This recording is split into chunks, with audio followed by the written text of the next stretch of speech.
나는 타일러를 직접 돌볼 생각이 없습니다.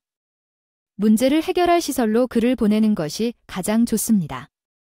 나는 최근에 재혼한 남편을 심장마비로 잃은 충격적인 현실을 완전히 받아들이기 위해 여전히 고군분투하고 있었습니다. 이 혼란 속에서 미셸의 남편의 전 부인이 주변 친척들에게 이렇게 큰 소리로 외쳤습니다.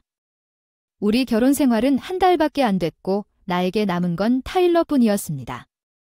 남편의 전 결혼에서 낳은 아이 타일러의 생모 미셸은 오랜만에 얼굴을 내밀었는데 타일러는 얼굴을 보이지 않았습니다. 장례식장에서 조용히 의자에 앉아 고개를 들어도 친척들은 타일러를 배려하면서도 머뭇거리는 태도를 보였으나 미셸의 무신경한 발언에 모두의 태도는 금세 바뀌어 타일러가 그런 엄마의 아이인 것은 분명 문제가 있을 것이라고 추측하기 시작했다. 어느새 누군가가 타일러의 장래에 대해 이상한 말을 하기 시작했다. 타일러를 돌볼 사람은 타일러에게 어떻게 생각하는가? 우리 집에서는 불가능하다. 사람들은 각자의 편의를 최우선으로 중얼거렸다. 나는 충동적으로 일어나 타일러에게 서둘러 다가가 부드럽게 그의 얼굴을 바라보았다. 괜찮으세요? 다른 방으로 가서 진정할래요? 저를 위해 참을 필요는 없습니다. 시설로 갈 테니까 걱정하지 마세요. 가슴이 아프고 무의식적으로 타일러를 꼭 안아줬어요.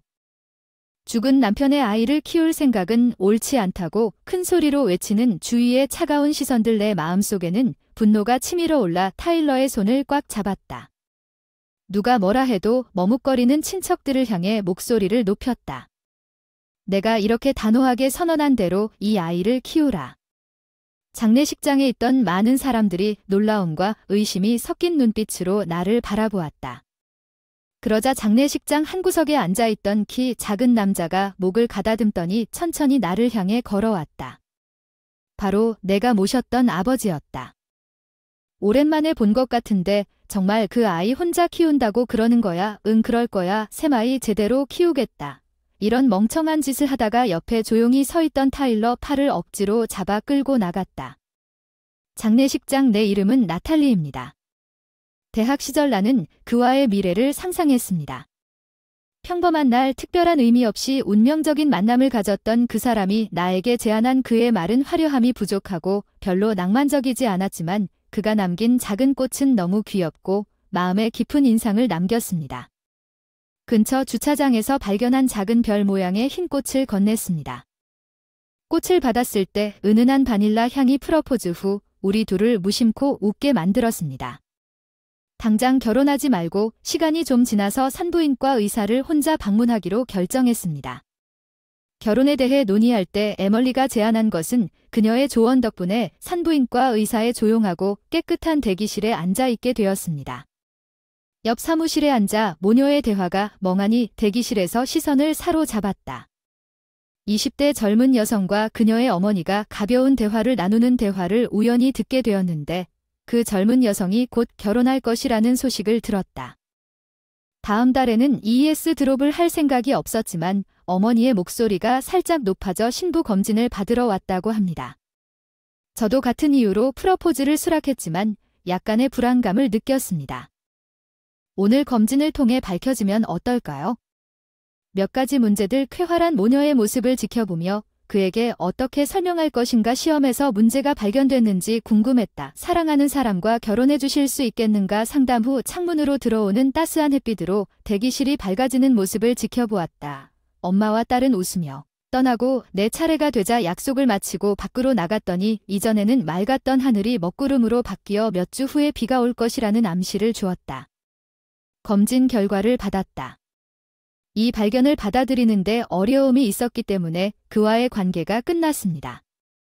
생각나는 거리에는 별로 좋아하지 않아 마음이 가라앉지 않게 해야 했어. 몇 년 후 이를 통해 샘이라는 남자를 만났고 사랑을 거부한 내 마음에도 불구하고 내 마음을 사로잡았어. 그 외로운 눈빛에 끌려 용기를 냈어. 사무실 근처 조용한 카페에서 데이트하자고 제안했고 혹시 창가에서 한동안 깊은 눈빛을 주고받을까 말없이 서로를 바라보기만 했다. 솔직히 말해서 이혼하고 아들도 있고 같이 살고 있는 것 같은데 그건 문제가 안 돼. 전혀. 사실 임신이 힘들어요. 정말 그렇죠. 그래서 그땐 당신의 아들을 내 아들처럼 키우고 싶었어요. 아직 샘의 아들을 만나본 적은 없지만 그 아이를 내 아들처럼 사랑하고 키우기로 결심했어요. 자신이 샘의 아이라는 걸 알고 샘은 잠시 놀란 표정을 지었다가 깊은 감사의 미소를 지었습니다. 정말 감사합니다. 그 순간부터 우리의 새로운 관계가 시작되었습니다. 미셸 샘의 전처가 가족 책임을 져버리고 집을 떠났다는 사실을 알게 되었습니다. 이것이 그들에게 어떤 영향을 미쳤는지는 확실하지 않습니다. 아들 타일러는 감정적으로는 감정적이지만 고작 10살 때 외로움이 엄청났을 것입니다. 타일러는 그의 아버지 사미 일 때문에 자주 지각하고 내가 데이트를 시작할 때 그와 많은 시간을 보낼 수 없었기 때문에 오랜 친구들과 함께 역에서 늦은 밤을 보내는 경우가 많았습니다. 샘나는 곧 타일러를 만났고 그에게 우리 관계가 진지하고 결혼을 고려하고 있다고 전했습니다. 나는 거의 매일 타일러의 집을 방문하기 시작했습니다. 진심을 다해 타일러를 위한 식사를 준비했습니다. 처음에는 타일러가 좋아하는 요리를 세심하게 준비하여 그의 취향에 맞춰 그를 행복하게 했습니다. 머뭇거리는 타일러는 점점 내 요리에 익숙해지고 천진한 어린애 같은 모습을 보이기 시작했다. 타일러 오늘 저녁은 어때? 맛있어. 그래. 타일러의 심야 외출을 줄이는 것이 좋아. 저녁에 그를 위해 요리할 수 있도록 작업 일정을 조정했습니다. 삶의 노력에 깊이 감사했고 1년간의 데이트 끝에 우리는 결혼을 하기로 결정했습니다. 결혼은 법적으로 타일러의 어머니가 되었고 우리 결혼은 우리 사이의 문제였고 샘의 부모님은 이미 돌아가셨기 때문에 그들에게 알릴 필요가 없었기 때문에 깊은 행복을 느꼈습니다. 내 부모님과 심각한 문제도 없었고 특별한 사정도 없었음에도 불구하고 어렸을 때 어머니를 잃은 후 아버지가 키운 몇 년 동안 부모님을 보지 못했습니다. 타일러가 결혼 후 언젠가 내 아버지를 만나고 싶다고 말했을 때 나는 곰곰이 고개를 끄덕였다. 결혼 타일러에 대한 애정이 깊어지고 다양한 식사를 준비하며 롤모델로 엄마 없이 모성애를 표현하려고 노력했고 아버지는 일에 바빠 거의 애정을 보이지 않았다. 아버지 유리 공장의 젊은 여직원들이 가끔 나를 돌보며 대화를 나눴다. 그리고 맛있는 식사. 어린 시절의 추억은 근처 공장에 유리 부딪히는 소리. 밤늦게까지 아버지를 보고 싶어서 공장에 자주 갔다가 그림자 속에 숨어 혼나기도 했고 몰래 아버지가 일하는 모습을 지켜보기도 했고 녹는데 열중하시는 아버지를 조용히 관찰하기도 했죠. 공장 뒤편 어두운 유리 공장 구석에 하얀 별 모양의 꽃이 인상적인 작은 화단이 있었습니다. 타일러가 아버지의 얼굴로 자고 있는 동안 타일러가 밤에 샘이 돌아오기를 기다리면서 하나를 따서 집에서 혼자 기다리던 기억이 생생합니다. 아버지를 다시 만나고 싶은 마음이 점점 강해져서 샘과 타일러를 소개해주고 싶었다. 스마트폰에서 아버지의 연락처를 검색하던 중 아버지의 반응과 표정이 보고 싶었다. 휴대폰을 진동시킨다는 낯선 번호 눌렀다. 통화 버튼과 전화기를 귀에 대는 순간 주위의 세상이 갑자기 차가워졌다. 낯선 여자의 목소리, 그녀가 전한 충격적인 소식과 그 순간 싸늘한 공기가 깊은 냉기를 가져왔다. 그 전화는 샘이 갑자기 의식을 잃었다는 것이었다. 일을 하다가 구급차에 실려 병원으로 급히 이송되는 상황에서 무슨 일이 일어났는지 모르고 자고 있는 타일러 때문에 급히 병원으로 가야 할지 고민이었는데 그 순간의 머뭇거림은 나중에 나에게도 깊은 후회가 될 것이다. 병원으로 이송된 지 1시간 후 나는 샘이 세상을 떠났다는 또 다른 전화를 받았습니다.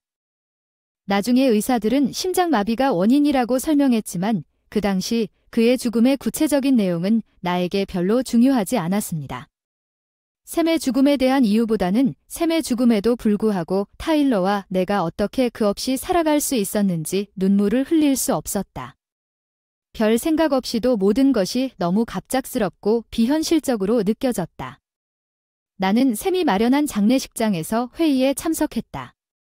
병원과 장례식 준비는 계속됐다.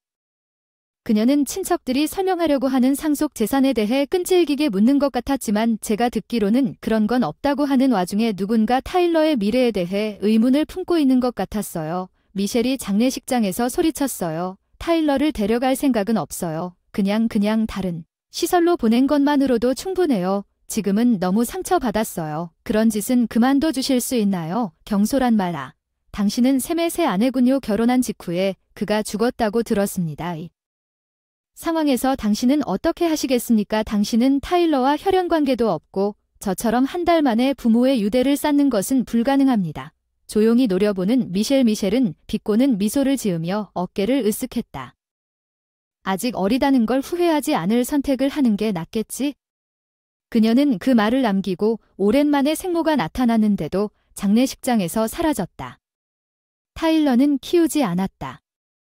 계속 무표정하게 앉아있는 그의 머리 처음에는 주위 사람들이 타일러에 대해 동정적이었지만 미셸의 행동을 본 후 그들의 태도가 바뀌기 시작했다. 타일러도 그런 엄마의 아들이니까 뭔가 문제가 있을 것이라는 의심이 피를 거스를 수 없다는 생각이 퍼지기 시작했고 혈연 관계도 없는 아이를 키울 의무가 부족해서 차갑게 맴돌았다. 샘의 친척 중 한 명이 갑자기 타일러를 누가 돌볼지 걱정스러운 질문을 하기 시작했고 이제 다른 친척들도 자신의 상황을 불가능하다는 이기적인 말로 말하기 시작했다. 우리 그리고 타일러가 일어서는 걸 보고 내 집은 날아다니는 건 어때? 나는 본능적으로 그 사람 옆으로 달려가서 그를 위로하려고 그의 얼굴을 들여다봤어. 괜찮니? 나를 위해 주저할 필요가 없는 다른 곳으로 이사하고 싶어. 내가 갈게. 시설 타일러의 말에 가슴이 짓눌리는 듯한 느낌이 들었고 누군가가 죽은 남자의 아이를 키우는 것은 상상도 할 수 없는 분노라고 하는 주위의 차가운 시선 속에서 나도 모르게 그를 꽉 껴안았고 나는 그 말에 내 안에서 끌어올라 타일러에게서 등을 돌렸다. 누가 뭐라고 하든 내가 타일러를 키울 테니 진정하세요. 그렇게 할 의무는 없습니다. 그를 시설로 보내는 것이 당신의 미래를 위해 더 나을 수도 있습니다. 조용히 하십시오. 타일러는 내가 직접 키울 것입니다. 내 확고한 선언은 떠났습니다. 장례식장에 모인 사람들이 놀란 표정으로 나를 쳐다보고 있다. 샘이 죽은 후 나 둘이 타일러 곁을 떠난다면 타일러의 미래는 어떻게 될까? 타일러가 그 순간 내가 어렸을 때 경험했던 외로움을 느끼지 않기를 바랐다. 작은 남자가 그 순간에 앉아 있었다. 장례식장은 목청을 가다듬고 나를 향해 걸어왔다. 내 아버지였다. 오랫동안 보지 못했던 테오도르. 아버지를 보고 깜짝 놀라 그 눈을 똑바로 쳐다봤다. 정말 그 아이를 혼자 키운다고 하는 걸까? 응, 나는 그렇다. 최선을 다해 샘의 아이를 키울 테니 말도 안 되는 소리 하지 마. 무슨 말인지 아닌 것 같은데 갑자기 내 옆에 서 있던 타이의 팔을 붙잡고 끌고 간 그 말의 심각성을 정말 이해하는가? 장례식장에서 나온 다른 친척들은 우리가 장례식장 주차장으로 떠나는 것을 보고 놀라서 그 자리에 서 있을 수밖에 없었습니다. 아버지가 타일러에게 말을 걸었습니다. 제가 개입하려 했으나 그의 예상치 못한 힘에 제지당했습니다. 타일러, 저는 당신의 할아버지입니다. 응, 그러니까 우리 집으로 오는 게 어때요? 제 공장이 근처에 있어서 좀 시끄럽긴 하지만 타일러가 어떻게 대답해야 할지 망설이는 동안 신경이 쓰이시겠어요? 아버지가 저한테 돌아서서 나탈리 집에 가자고 하더군요.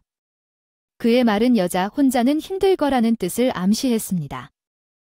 아이를 키우기 위해 그리고 장례식 후에 집으로 돌아가는 것이 더 나을 것이라고 다른 친척들이 우리에게 불필요한 말을 하지 않게 되었다는 것은 그들이 더 이상 타일러와 나와 관련되고 싶지 않다는 무언의 합의처럼 보였습니다. 타일러를 혼자 키우겠다는 강한 의지 내 안에는 두려움과 불안이 가득했습니다. 타일러는 아버지 샘이 돌아가신 이후로 눈물 한 방울 흘리지 않았습니다. 샘의 죽음이 여전히 믿기지 않는 현실이었고 슬픔이 마음 깊은 곳에 묻혀 있었는데 아버지가 저에게 다가왔습니다. 조심스럽게 괜찮냐고 묻자 그의 말이 내가 참아왔던 감정의 둑을 깨뜨렸고 나는 아버지를 끌어안고 걷잡을 수 없이 흐르는 눈물을 흘렸다. 어린아이처럼 격렬하게 울었다. 이 에피소드가 끝난 후 타일러가 멀리서 조용히 지켜보는 타일러와 나는 아파트에서 나와 우리를 집으로 데려가기 위해 아버지가 가져온 차를 탔다. 차에서 보이는 풍경은 우울해 보였고 샘과 함께 보낸 나날은 멀게 느껴지고 집에 도착하자 외로움이 몰려왔다. 우리 삶의 새로운 장이 시작되었습니다. 새 학교에 다니는 타일러는 첫날부터 적응할 수 없는 것 같았습니다. 친구를 사귀는데 시간이 걸립니다. 매일 그를 학교에 보내도록 격려했습니다. 아버지의 유리 공장에서 일하기 시작했습니다. 공장에서 나의 주요 업무는 점검이었습니다. 완성된 유리 제품의 품질을 하나하나 세심히 살펴보고 연마하는 일이 너무 위험해 참여하기 어려울 것 같아 멀리서 지켜보던 작업이 이제는 내 책임이 되어서 베테랑 직원들 사이에서 어느 정도 깊은 감동을 받았습니다. 예전에 나를 보살펴주던 여자들은 어렸을 때부터 많이 컸다. 그들은 종종 나를 깊은 감동으로 바라보며 말하곤 했다. 테오도르는 유리공예에 직접 관여하지는 않았지만 시가 근처에서 시처럼 보이는 사람과 유쾌하게 이야기를 나누는 모습이 보였다. 세일즈맨은 검사 업무 사이에 가끔 더 아워터전에 부는 유리를 흘끗 보았습니다. 더 아워터전이 녹은 유리로 가득 찬 큰 킬의 긴 막대를 삽입하는 광경 빛나는 오렌지색이 거의 마법처럼 보였습니다. 그들은 막대 주위에 적절한 양의 유리를 능숙하게 감싸고 불어넣었습니다. 풍선 같아 내부적으로 그들의 기술과 전문성에 감탄하지 않을 수 없었습니다. 언젠가 유리 불기를 해보고 싶다고 생각했지만 공장 분위기에서는 초보자가 허용되지 않을 것 같았습니다. 아버지, 이 시간 동안 나를 깊은 자부심으로 가득 채운 생각나는 우리의 새로운 삶에 적응하기 위해 최선을 다하고 있었습니다. 타일러도 학교 학부모 회의에서 새로운 환경에 적응하기 위해 애쓰고 있었을 것입니다. 부모 중 한 명이 타일러의 학교 상황을 언급했습니다. 우리가 무혈모자라는 사실은 지역적으로 소문이 났고 그날 밤 그의 학교에서 수군거릴 정도였다. 그 사실을 듣고 나는 그런 것을 알지도 상상하지도 못한 여러 가지 생각으로 무거운 마음으로 걷기 시작했다. 집에 돌아왔을 때 샘이 아직 여기 있었으면 좋겠다는 후회와 변명, 탈출하고 싶은 마음에 시달렸던 상황. 타일러의 운동화가 입구에 흩어져 있었고 복도를 따라 걸어가며 타일러의 방을 살짝 두드리는 동안 약간의 안도감을 느꼈습니다. 문. 타일러, 잠깐 얘기 좀 할 수 있을까요? 문 열지 마세요. 타일러의 살짝 말소리가 방 안에서 들려왔어요. 잠시 멈췄어요. 마음속으로 미안하다고 속삭이다 용기를 내어 말했어요. 타일러, 얘기 좀 해줄래요? 학교든 뭐든 말을 할 수 있으면. 타일러는 아무 반응도 없었고 한동안 문 앞에 서 있던 나탈리는 마지못해 저녁 식사를 준비하려고 움직였다. 나탈리는 아무리 유쾌하게 행동해도 타일러와의 대화가 점점 드물어졌다. 타일러는 학교에 대해 전혀 이야기하지 않았습니다. 결국 그는 학교에 가지 않고 대부분 자신의 방에 머물었습니다. 네털리는 직장으로 떠나는 동시에 타일러는 배낭을 가지고 떠난 것으로 추정됩니다. 나중에 직장에서 무엇을 했는지 확인할 수 없었습니다. 네털리는 생각을 멈출 수 없었습니다. 집중력 저하와 새로 만든 유리 제품을 실수로 떨어뜨리는 등의 기본적인 실수를 저지른 아버지는 내 상태를 감지하고 때로는 엄격하게 때로는 친절하게 조언해 주셨고 어린 시절 일에 열중하신 아버지에게 온전히 털어놓지 못하고 깊은 감정을 숨겼습니다. 퇴근 후 진지한 표정으로 나에게 와서 걱정거리가 있으면 언제든지 나에게 이야기하라고 반복해서 말하곤 했습니다. 내가 필요할 때마다 그와 이야기하겠다는 그의 반복적인 확신은 내가 생각해낸 밤의 깊은 생각 후에 타일러를 보호하겠다는 강한 결의를 나에게 심어주었습니다. 어느 조용한 아침에 타일러와 소통하자는 아이디어. 아침 식사 중에 타일러에게 새 스마트폰을 선물했습니다. 타일러, 이것 좀 보세요. 새 스마트폰입니다. 학교에서 이야기하기 어려운 일이 있으면 이메일로 보내주세요. 제가 할 수 있는 모든 것을 도와드리겠습니다. 감사합니다. 타일러 새 휴대폰을 양손에 쥐고 조심스럽게 중얼거렸다. 타일러에게 스마트폰 사용법을 제대로 가르쳐주지 못해서 연락이 없었다. 나는 이것을 정상적인 것으로 받아들였다. 어느 날 타일러로부터 이런 종류의 일이 있다는 이메일을 받았다. 글래스 팩터리의 남자는 그에게 스마트폰의 기본을 점차적으로 가르쳤습니다. 타일러는 이메일을 통해 학교 경험을 공유하기 시작했고 제가 보낼 수 있는 특정 학교 사건에 제가 직접 개입할 수는 없지만 어머니로서 그를 지원할 수 있는 방법을 생각하게 되었습니다. 이메일을 통한 격려의 말. 아마도 이 메시지는 스마트폰을 준 후 타일러에게 일종의 응원이 되었을 것입니다. 타일러는 고등학교 시절을 거치면서 점차 정규 학교 생활로 돌아왔습니다. 타일러는 고등학생이 되면서부터 아무 문제 없이 학교를 열심히 다녔습니다. 아버지는 학교 경험에 대해 나에게 직접 이야기하고 주말에 그의 솔직함으로 나를 감동시켰습니다. 아버지는 타일러를 공장에 데려가 한때 금지되었던 유리 불기 체험을 경험하게 했습니다. 기본 컵을 만드는 것부터 시작해서 타일러가 유리 불기를 배우는 것을 보는 것은 아버지가 시작하신 기쁨과 자부심으로 가득 차 있었습니다. 주말과 공장 휴무일에 타일러에게 유리 제작 기술을 가르치며 자신이 만든 안경은 예술 작품처럼 아름다웠고 특별한 감동을 선사한 타일러는 고등학교 3학년이 되면서 대학과 취업에 소극적인 태도를 보이며 자신이 어떤 진로를 선택해야 할지 깊이 고민했다. 그의 미래 계획에 대한 선생님의 반복적인 질문을 통해 타일러가 졸업 후 자신의 진로를 아직 결정하지 않았다는 것이 분명해졌으며 주말의 부모로서 책임감을 느꼈습니다. 나는 청구서 분류와 같은 행정 업무를 처리하는 동안 타일러가 아버지와 함께 유리 만들기를 연습하는 것을 보았습니다. 공장 한 구석에서 쉬는 시간 타일러와 테오도르가 파이프 의자에 앉아 가열된 유리를 바라보며 뭔가 토론하고 있는 모습이 보였다. K 요즘에도 손으로 유리를 만드는 게 의의가 있는가 아버지는 마음속으로 복잡한 표정을 지었다.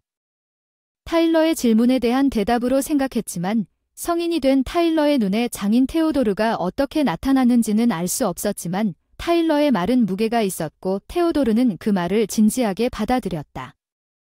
오늘날에도 손으로 유리를 만드는 것은 여전히 큰 의미가 있다. 우리 산업이 쇠퇴하고 있다고 보는 목소리가 있지만 우리가 먹고 살 수 있다는 것은 우리 일이 여전히 가치가 있다는 것을 보여줍니다. 내가 만드는 유리를 높이 평가하는 사람들이 있습니다. 파산의 위험이 두렵지 않습니까? 사실 나는 그 위험이 상당히 두렵습니다. 파산은 언제나 무섭다. 타일러와 아버지가 깊은 대화를 나누는 동안 나는 타일러가 만든 연습용 유리잔에 보리차를 부어서 권했다. 아버지는 타일러가 만든 유리잔을 받아 보리차를 한 모금 마시고 보여주었다. 약간 우울한 표정. 어렸을 때 유리 제품이 기계화되면서 나탈리는 어려서 놀아줄 시간도 없었어요. 매일 생계를 꾸려나가야 했고 정신 차릴 여유도 없었어요. 그때도 외로웠지. 그랬나봐. 나탈리를 제대로 보살펴주지 못했을 거야. 유일한 가족이라 책임감이 너무 벅차서 아버지가 조용히 유리 공장을 견학하시는 이야기를 들으며 처음 사업을 시작했을 때 기억이 가물가물한 듯 갑자기 정신을 잃었다. 아내는 슬퍼할 시간도 없었고 계속 전진해야 했습니다. 사랑하는 딸 나탈리를 키우기 위해서는 분명한 이유가 있었습니다. 안정적인 재정 상황이 필수적이었습니다. 또한 직원들을 지원하고 회사를 유지해야 했습니다. 사랑하는 사람을 슬프게 하고 싶지 않았습니다. 딸, 그래서 어떤 어려움이라도 이겨내려고 의욕을 다졌어요. 아빠, 이런 보기 흉한 모습 보여서 미안해요. 솔직하게 말해서 저는 이기적인 에드맨이에요. 자기 생각만 하는 에드맨. 살짝 머뭇거리며 천천히 손을 뻗어 부드럽게 손을 잡았어요. 그 손은 가늘지만 컸고 긴 손가락이 있어서 이 손으로 셀 수 없이 많은 안경을 만든 것 같은 강한 느낌을 주었어요. 나는 그 앞에 조용히 무릎을 꿇었고 어느새 내 두 손으로 그의 손을 살짝 잡아 그의 손에서 따뜻한 무언가가 흘러나오는 것 같았습니다. 마치 내 마음에 직접 말하는 것처럼. 아빠, 별로 인상적이지 않을 수도 있어요. 사실은 저는 종종 나 자신만 생각하며 자기중심적이 된다는 거예요. 아빠가 제 성장을 위해 해주신 모든 일에 대해 깊은 감사를 표하고 싶어요. 나탈리, 정말 들었나요? 나는 별로 큰 성취를 이루지 못했다. 그저 필사적으로 살고 있었다. 길을 잃을까 하는 깊은 두려움. 그 두려움에서 벗어나려고 노력한다. 아니, 그렇지 않다. 나는 항상 느꼈다. 나는 항상 나를 위해 애쓰신 아버지를 깊이 이해했다. 나는 그럴 것이다. 조용히 공장 밖에서 열심히 일하는 모습을 입구 근처에서 바쁘게 지내는 모습, 1년 내내 다양한 꽃들로 가득한 우리의 작은 손수 만든 화단이 항상 눈을 즐겁게 했는데 어느 날 직원 중 한 명이 나에게 그 꽃이 아버지가 심은 것이라고 말했다. 처음에 나는 그가 그런 꽃에 관심이 있을 것이라고 믿을 수 없었지만 나중에 나는 그가 나를 위해 모든 것을 심었다는 것을 이해했습니다. 아마도 봄이 작은 씨앗을 가져왔을 때 화단에는 더 이상 화려한 꽃이 피지 않기 때문에 모든 소녀가 꽃을 좋아한다고 생각했을 것입니다. 아름다운 베들레헴의 별 대마꽃이 싹트고 꽃을 피웠습니다. 타일러는 고등학교를 졸업하고 아버지의 유리 공장에서 일하기 시작했습니다. 비록 테오도르가 최근 행정 업무를 더 많이 처리했지만 그는 여전히 때때로 공장을 방문하여 유리에 몰입하여 복잡한 유리를 만드는 것을 지켜보았습니다. 장인으로서의 디자인은 타일러와 나는 그의 기술과 열정을 경외감으로 모두 볼 수 있는 광경이었습니다. 시간이 흐르면서 타일러는 아버지의 사업 파트너 중 한 사람의 딸과 결혼했고 처음에는 이중주택을 지을 계획이 떠올랐습니다. 나는 그 아이디어를 단호히 거부했습니다. 하지만 내가 아버지에게 우리와 함께 살자고 제안했을 때 타일러가 함께 살고 싶다는 강한 열망을 표명하자 타일러는 평소처럼 농담을 했고 작업장이 바로 내 옆에 있지 않으면 잠을 잘 수가 없다고 했고 타일러는 그 제안을 거절했고 손자가 태어났고 나는 아기를 돌보며 바쁜 타일러에게 잠시 쉬게 해주는 아기를 품에 안고 걷는 것은 나에게 소중한 시간이 되었고 공장에서 일하는 타일러와 그의 동료들을 자주 멀리서 바라보곤 했다. 저기 남자가 서 있는 게 보이니? 내 아버지야. 내가 아기의 얼굴을 타일러 쪽으로 살며시 돌렸다. 조용히 관찰하던 아기가 갑자기 우리 발밑에 피어있는 작은 베들레헴의 별꽃을 가리키며 공장 부지 곳곳에 흩어져 있는 섬세한 별 모양의 꽃들이 그를 사로잡고 놀기 시작했다. 땅바닥에 내려놓고 뭐 하는 거야? 위험해. 공장에서 돌아오면서 타일러가 소리쳤다. 엄숙함과 깊은 애정이 뒤섞인 아이를 바라보며 따뜻한 미소를 바라보며 나는 마음속으로 이를 소중히 여기겠다는 다짐을 했다. 그리고 이 소중한 작은 생명을 언제까지나 영원히 지켜주세요. 모유수유를 핑계로 게으름을 피워야 할 때인데 며느리가 쉬지 않고 일해야 하는데 퇴근조차 할 수 없는 상황이군요.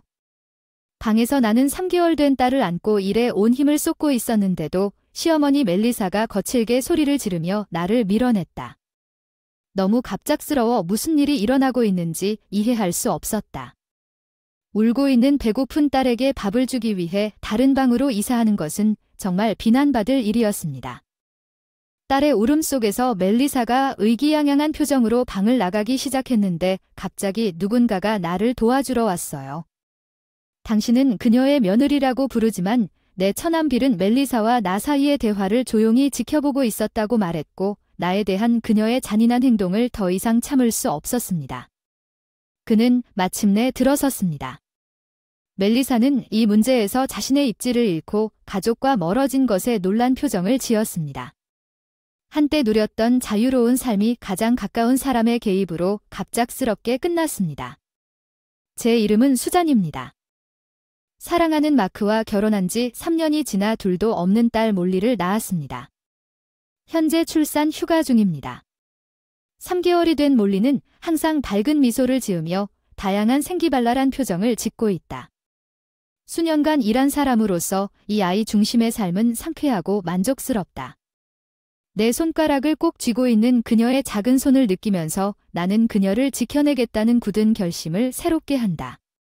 부모의 편견이라 부르지만 그녀에 대한 나의 사랑은 대체불가. 마크는 근처에 있는 가족이 운영하는 자동차 부품 제조 회사에서 일하고 있습니다.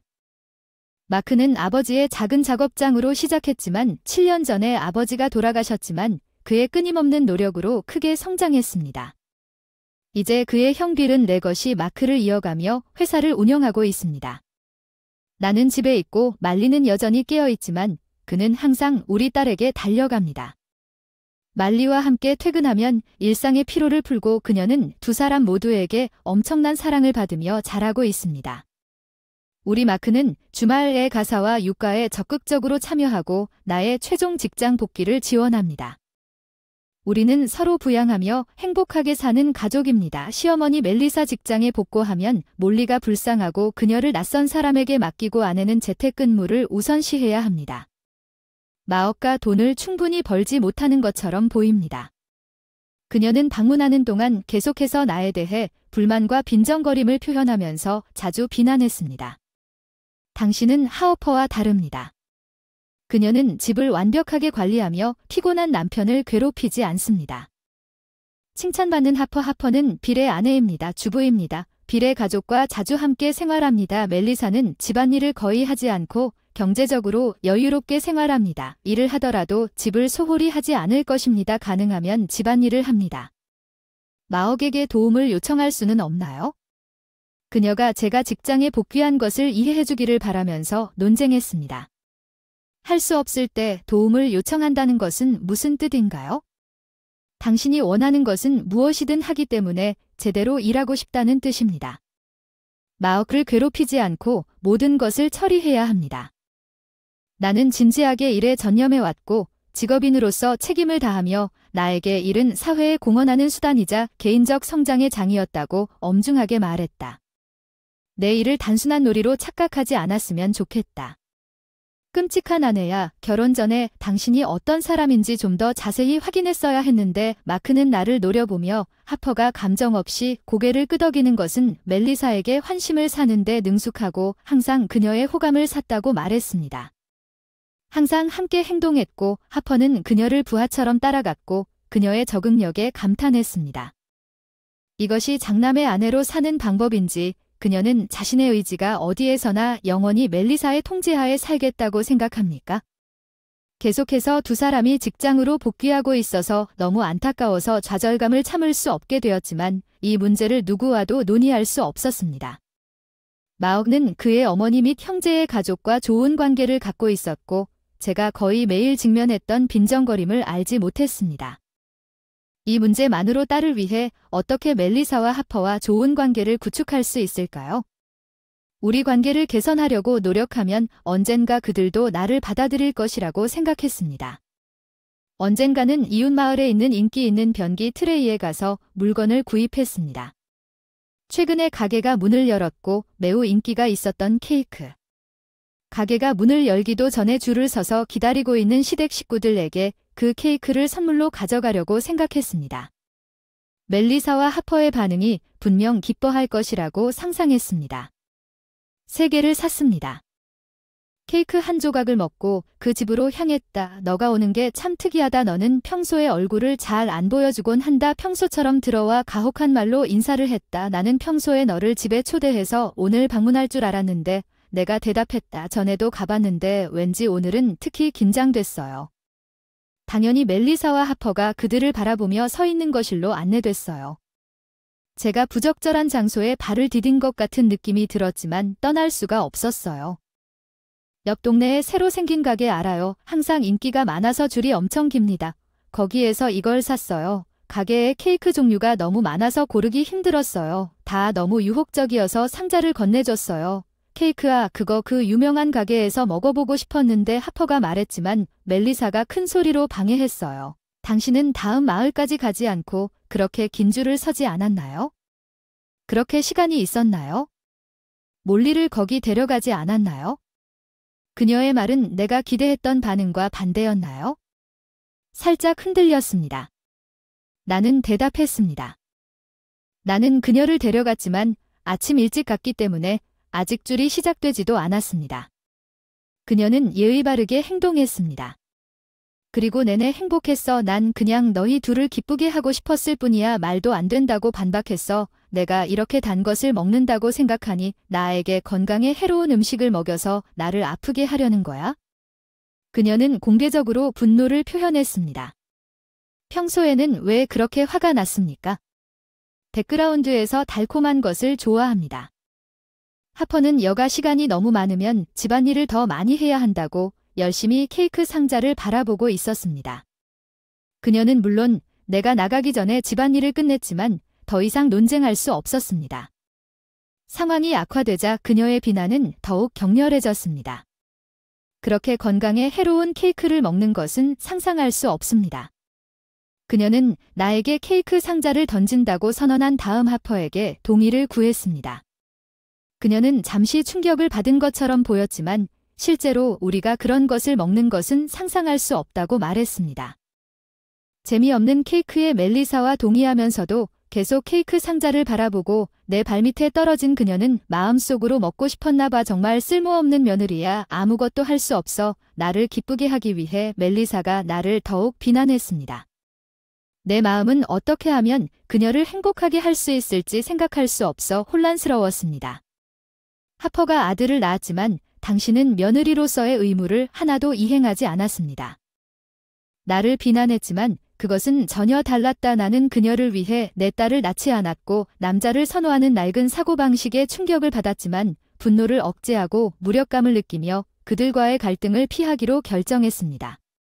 바닥에 떨어진 케이크, 집 나간 거 왜 여기까지 왔을까? 원래 의도는 그냥 케이크를 같이 먹으려고 왔던 건데 여기에서 무엇을 찾고 있었는지 곰곰이 생각해보니 그냥 케이크를 맛보면서 즐거운 시간을 보내는 것뿐이었다. 그들과 좋은 관계를 쌓고 싶었어요. 집에 가는 길에 유모차를 밀면서 멜리사와 하퍼와 가까운 순간을 보내고 싶었어요. 손이 떨리고 눈물이 흘러 앞이 잘 안 보였어요. 집에 돌아오는 길에 유모차를 열었을 때 몰리는 유모차에서 편히 잤습니다. 멜리사가 던진 케이크 상자는 완전히 망가져서 먹을 수 없게 되었어요. 수잔, 무슨 일이냐?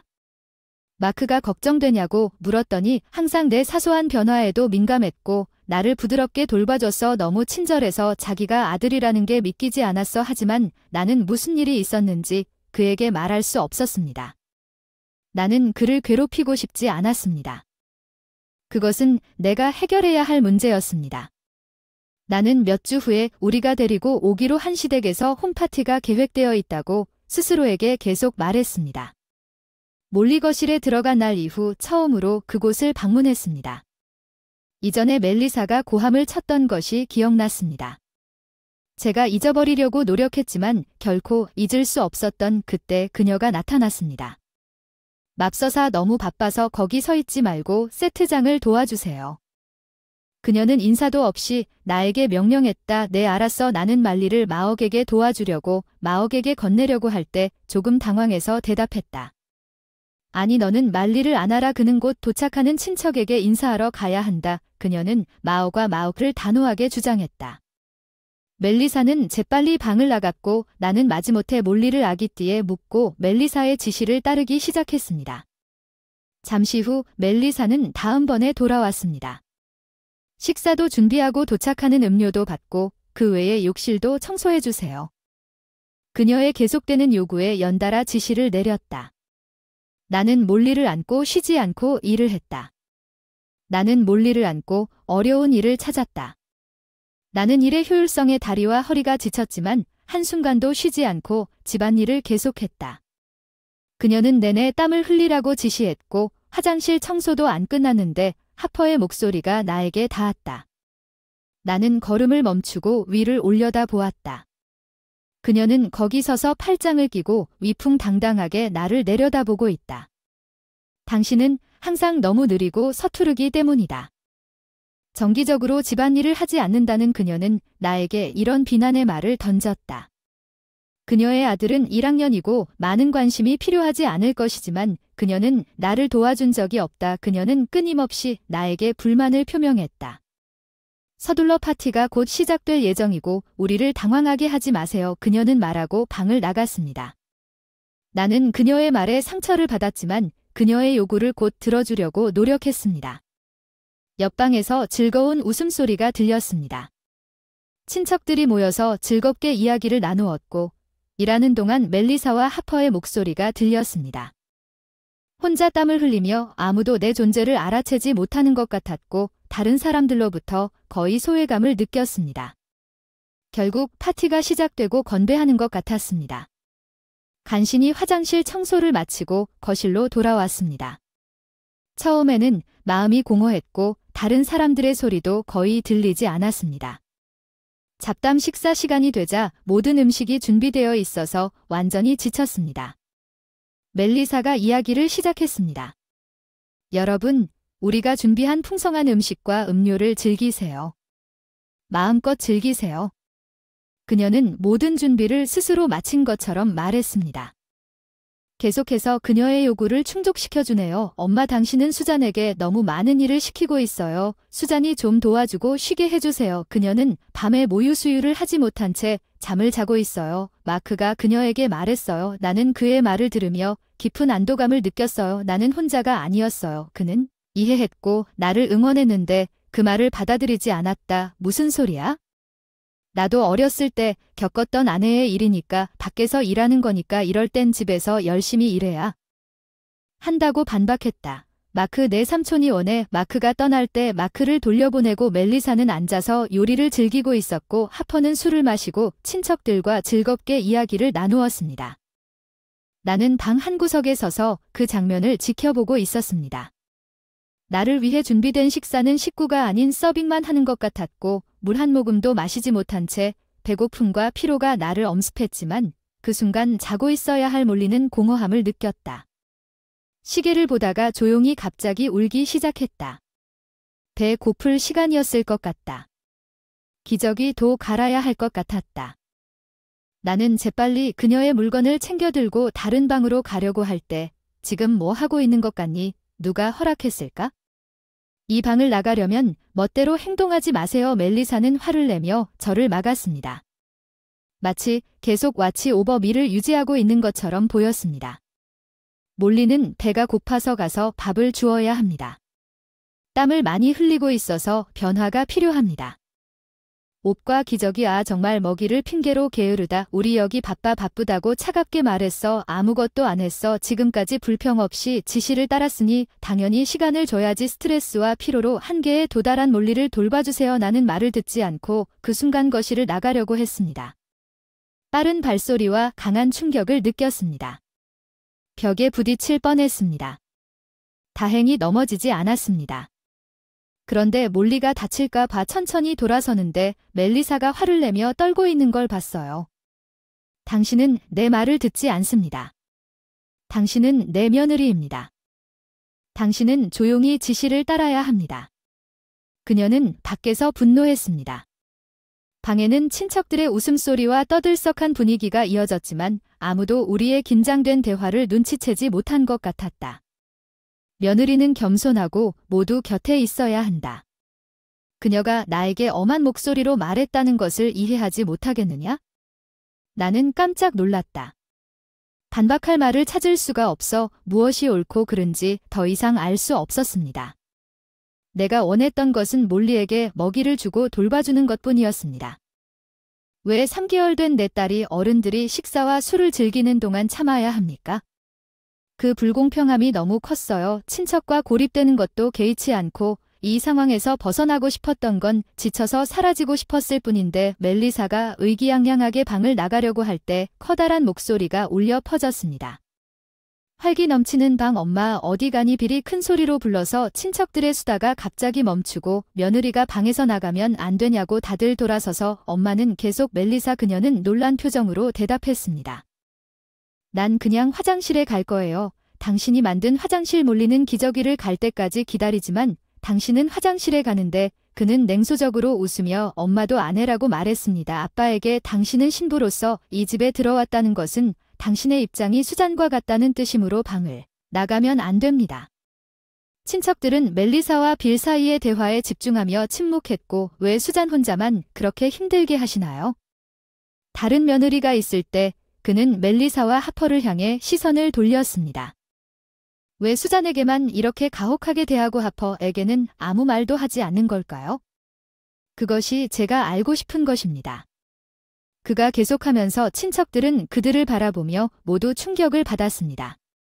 그녀는 그냥 거기 서서 당황해서 얼굴을 붉히며 헤어날 수 없는 것처럼 말했다. 수잔 이런 일을 겪게 해서 미안하고 몰리에게 밥도 주고 잘 보살펴 주라고 했다. 그는 나에게 다가와 위로의 말을 하며 나를 다른 곳으로 이끌었다. 방문을 여는 순간 안도감이 들었다. 고맙다는 인사를 하고 빨리 방으로 들어갔다. 드디어 조용한 방에서 혼자 몰리에게 먹이를 주고 그녀의 요구를 들어줄 수 있었다. 거실에서 목소리가 들렸다. 마크의 목소리였다. 엄마 왜 수잔에게 그렇게 차갑습니까? 우리가 알고 있는 하퍼는 최근에 일어난 일이 아닙니다. 하퍼는 갑자기 이름이 불려져서 놀랐습니다. 하퍼는 충격을 받았지만 침묵을 지켰습니다. 수잔은 이 모든 것을 너희 둘 다 혼자 견디고 있다는 점을 이용해서 부끄럽게도 한 번은 거실을 계속했습니다. 활기차게 조용해졌다. 엄마는 엄마가 직장에 복귀하는 것을 반대하시나요? 왜 엄마를 힘들게 하느냐고 멜리사에게 물었습니다. 그는 내가 혼자 짊어지고 있다고 생각했던 걱정을 어떻게 느꼈는지 이해했습니다. 그는 전에 보았고 이제 그는 나를 위해 일어섰습니다. 나는 그 말을 들었습니다. 옆방 눈물이 펑펑 흘렀다. 집에서 아이를 돌보는 아내의 역할 변명하는 듯 대답했다. 혼날 때와는 좀 당황한 듯 했지만 집마다 사정이 다르다. 엄마 돈 우리에게 낡은 가치관을 강요하지 않기로 수잔과 나는 함께 어린이집에 가기로 결정했다. 아이들은 사회적 기술을 배우고 다양한 자극을 받는 것도 몰리의 성장을 바라는 방법이기도 하다. 마크는 말했지만 그래도 친척들이 시작하자 그녀는 다소 방어적으로 대답했다고 해도 말이다. 그녀는 더 이상의 관심을 피하기 위해 방을 나가려고 했다고 서로 속삭이려고 했고 당신이 아버지의 돈을 당신 뜻대로 사용한 것에 대해 우리가 모른다고 생각합니까? 하퍼 당신도 빌이 갑자기 친척들을 불러내더니 들어올릴 수 없는 하퍼에게 시선을 돌렸습니다. 얼굴 붉어진 얼굴 무슨 소리야 말도 안 돼. 허락 없이 돈을 썼다는 건 말도 안 되는 일이야. 멜리사는 부인했지만 최근 여행과 럭셔리 크루즈 여행 그리고 돈이 어디서 났는지 묻지도 않고 산값 비싼 브랜드 가방과 화장품에 대해 물었다. 우물에서 나온 것들은 분명히 말더듬이가 궁지에 몰렸는데 내가 방금 몰리에게 먹이를 주고 거실로 돌아왔더니 먹이를 주고 새 옷으로 갈아입고 지금은 평화롭게 자고 있는 멜리사의 얼굴이 돌변했다는 갑작스런 비난의 놀라움을 감추지 못했습니다. 빨간 그리고 그녀는 그 순간 내려다보고 있었습니다. 빌리 저에게 다가왔습니다. 수전이 제 어머니와 아내가 당신을 대하는 방식은 변명할 수 없습니다. 그가 제게 사과한 것은 정말 죄송합니다. 그의 행동은 친척들로부터 더욱 놀란 반응을 불러일으켰습니다. 아니, 그건 당신 잘못이 아닙니다. 나는 다소 어리둥절하다고 말했습니다. 하지만 이제부터 그 사람에게 응답하는 것은 그들이 당신을 귀찮게 하지 않도록 할 것이며 더 이상 우리 회사의 모든 비즈니스 문제에 관여하지 않을 것입니다. 우리의 지속적인 좋은 관계를 바랍니다. 그는 이 일에 모두가 충격을 받았기 때문에 그는 계속해서 방에 침묵을 퍼뜨렸습니다. 실제로 우리는 비즈니스 관계를 맺었습니다.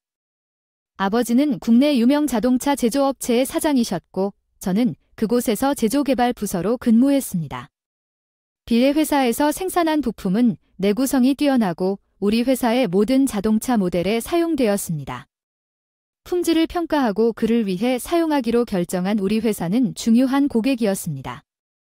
마크와 저는 직장에서 만났고 나중에 결혼 당시 결혼했습니다. 불필요한 일을 피하기 위해 시댁의 가족의 세부 사항을 공개하지 않았습니다. 소란을 피우는 것은 단지 간단한 저녁 식사일 뿐이고 결혼식은 없었습니다. 멜리사는 우리 부모님이 소규모 공장 소유주라고 생각했습니다. 마크와 빌만 진실을 알고 있었습니다. 사실 그녀는 우리의 가장 중요한 비즈니스 파트너의 딸입니다. 빌은 멜리사와 하퍼는 자신의 말에 충격을 받았습니다. 그녀는 우리 제품을 평가하고 모든 차량에 사용하기로 결정한 매우 중요한 사람입니다. 멜리사는 안색을 잃고 마치 모든 힘을 잃은 것처럼 바닥에 쓰러졌습니다. 나는 왜 그러지 않았는지 전혀 몰랐습니다. 그녀가 너무 중요한 사람이라고 그녀가 떨리는 목소리로 물었습니다. 마크와의 결혼은 사업과 별개의 사적인 문제였습니다. 그래서 나는 당신이 나를 부당한 고려 없이 정상적으로 대해주기를 바랐습니다. 나는 그 순간 그녀의 이전 행동이 분명해졌다고 대답했습니다. 고의로 저를 괴롭혔어요. 어떻게 이런 일이 일어날 수 있었을까? 목소리가 떨렸다. 그 자리에서 쓰러져 사과했다. 정말 미안하다. 지금까지의 행동을 깊이 반성한다. 그녀는 얼마나 빨리 변할 수 있을까? 계속적인 응원 부탁드리고 깊이 사과드립니다. 그녀는 계속해서 사과를 반복해서 빨리 사과했습니다. 그리고 옆에서 깊은 사과를 한 하퍼에게 명령했습니다. 진심으로 사과드립니다. 거실이 사과의 말로 가득 찼습니다. 그들의 갑작스런 말에 깜짝 놀랐습니다. 그 순간 할 말을 잃은 태도의 변화. 빌이 하퍼에게 말했습니다. 나는 당신이 쉽게 하려고 하는 더 강한 사람들 뒤에 항상 숨어있는 사람에 따라 행동을 바꾸는 방식이 정말 싫습니다. 당신은 단지 안정된 사업주로서의 삶을 위해 나와 결혼했습니까? 아내는 항상 엄마에게 매달리지만 좀 더 독립심을 보여줬으면 좋겠어. 그녀는 얼굴이 창백해졌고 움직일 수 없었으며 친척들 앞에서 남편의 혹평을 받았고 완전히 흔들렸다. 당신이 수잔에게 한 짓을 생각하면 용서받을 수 없을 것 같다. 그렇게 쉽게 엄마 나도 실망했어. 며느리를 이렇게 괴롭히는 사람이 될 줄은 몰랐어. 아빠 사업을 열심히 도와주는 사람인 줄 알았는데 다른 사람의 마음을 이해하지 못하는 것 같아 멜리사는 고개를 숙이고 얼굴을 들 수 없었습니다. 제가 어떻게 해야 할까요? 이제 아빠를 마주하세요. 두 분 모두 이 방을 나가서 반성할 시간을 가지세요. 그는 엄하게 말했습니다. 멜리사와 하퍼는 무거운 발걸음으로 방을 떠났고 침묵이 방을 감쌌습니다. 모든 친지들에게 사과하면서 이런 상황을 만들어서 정말 죄송합니다. 박수가 서서히 시작되다가 이내 안방을 가득 채웠던 그의 행동에 칭찬이 더해졌고 고생 끝에 거실에 생기가 돌아왔습니다. 저는 친지들과 즐거운 시간을 보냈고 친척들이 떠나자 행사는 조화롭게 끝났습니다. 한때 분주했던 거실은 조용한 공간이 되었고 마크와 빌이 테이블을 청소하기 시작했고 제가 바닥을 쓸고 있을 때 부드러운 목소리가 들렸습니다. 울어서 눈과 코가 붉어졌나 봐요. 청소를 도와주세요. 멜리사가 조용히 말했습니다. 이전에 자기 주장은 사라진 다음 설거지를 해주세요. 하퍼 화장실을 청소해 주시길 바랍니다. 많은 사람들이 사용한 후에 꽤 더러워졌을 거예요. 내가 지시했을 때 네 이해했습니다. 하퍼가 대답했고 둘 다 조용히 등을 바라보며 일하기 시작했습니다. 내 안에서 소용돌이 치는 형언할 수 없는 좌절감을 느꼈습니다. 내 의심은 분명히 옳았습니다. 멜리사 제발 쓰레기를 함부로 섞지 마세요. 재활용품과 재활용품이 아닌 것을 제대로 분리하자 경고했습니다. 멜리사가 지역 규칙을 이해하지 못하고 쓰레기 분류에 부주의한 것 같았습니다. 하퍼 거기 서 있지 말고 화장실도 제대로 청소하세요. 집안일에도 경험이 없어 보이는 하퍼에게 지시했습니다. 그때까지 누가 집 화장실을 청소하고 있었는지 궁금했습니다. 빌의 목소리가 뒤에서 들렸습니다. 집안일을 도울 사람 고용을 중단하자 그가 나에게 새로운 정보라고 말했습니다. 멀리서의 집은 그렇지 않다면 집안일에 도움을 주었습니다. 하어퍼의 이야기, 그녀의 완벽한 가사 기술은 아마도 단지 제작일 뿐일 것입니다. 하어퍼는 혼란스러워했지만 그건 내가 사용했습니다. 바쁘다는 핑계로 집안일을 내게 맡기는데 그게 너를 망칠 뿐이고 두 사람 모두 아무것도 할 수 없게 만드는 것은 용서할 수 없는 일이 수잔을 괴롭히는 거야. 엄마 예전과는 달랐지. 친절한 엄마가 아빠에게 보고했는데 이제는 내가 변했구나. 그가 말했고 멀리서는 바닥에 쓰러지며 눈물을 흘렸습니다. 실제로 우리 회사 이익의 대부분은 그녀의 회사와의 거래에서 나옵니다. 그녀는 우리 제품에 대한 신뢰를 갖고 있으며 모든 자동차 모델에 우리 제품을 선택함으로써 두 분 모두 자유로운 삶을 누릴 수 있게 되었으며 이는 모두 수전 덕분이라고 그는 강조했습니다. 그의 선미적인 발언은 계속되었다. 멜리사는 부드럽게 말했다. 그녀는 이전의 태도와 정반대로 사과해서 이제부터 기본으로 돌아가서 그가 제안한 도우미에 의존하지 않고 집안일을 처리할 것이다. 멜리사는 하퍼가 보여준 옆에서 온유하게 대답했다. 집안일을 하지 않아도 될 거라 생각한 안도한 표정. 그러나 빌은 거기서 끝나지 않았다. 하퍼, 아르바이트라도 시작해야 해. 남의 돈을 자유롭게 써왔지만 이제 돈을 벌기가 어렵다는 것을 이해해야 할 때였다. 그녀는 놀란 표정을 지었다. 그리고 눈에 띄게 흔들리며 무슨 일을 하는지 헷갈려 말을 더듬더니 항의했는데 우리 결혼할 때 주부해도 된다고 하셨다.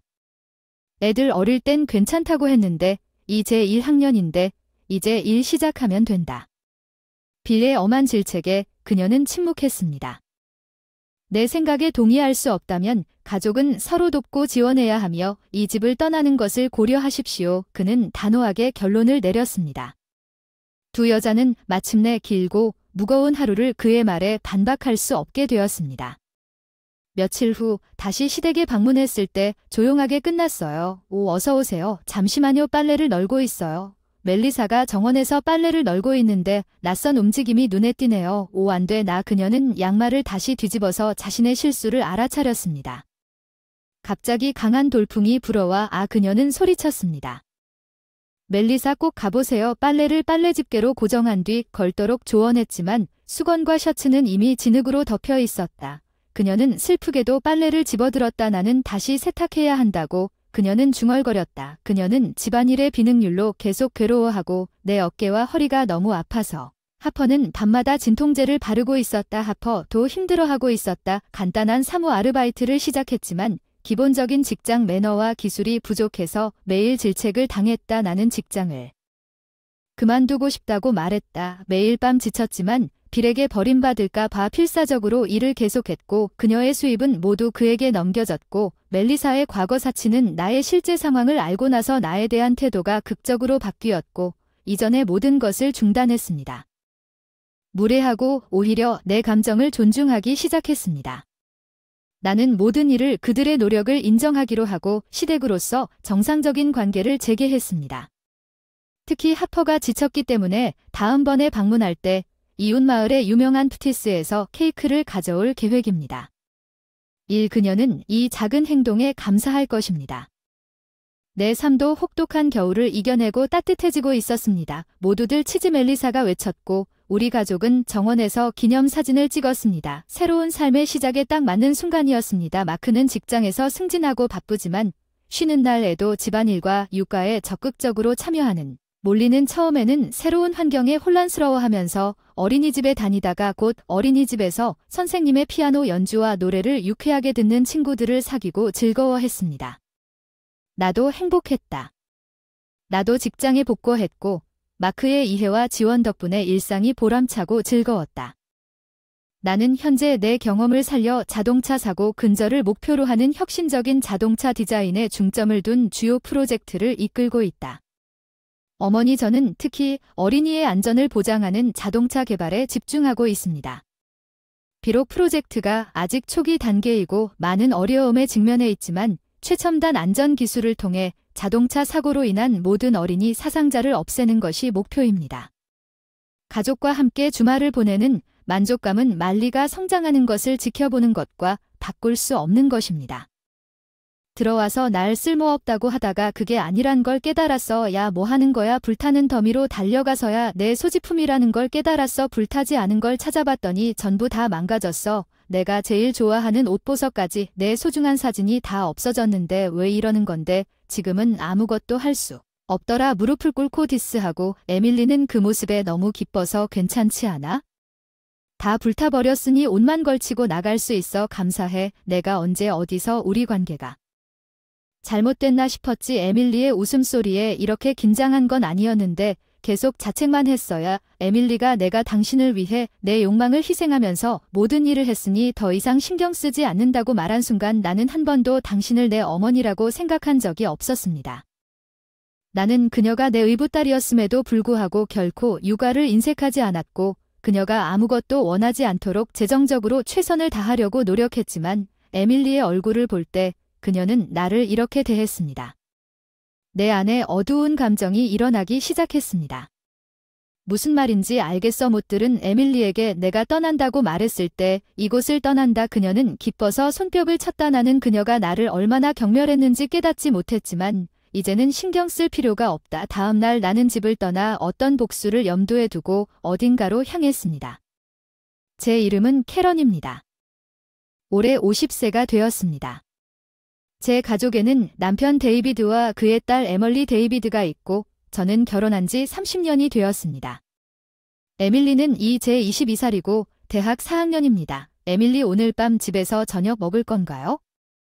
상관없어요. 나한테 말 걸지 마세요. 왜 그렇게 거칠게 대답하나요? 나는 단지 저녁 식사에 대해 묻고 있었는데 그녀는 항상 이렇지 않았습니다. 나는 에밀리를 보았습니다. 과거를 회상하며 집을 나갑니다.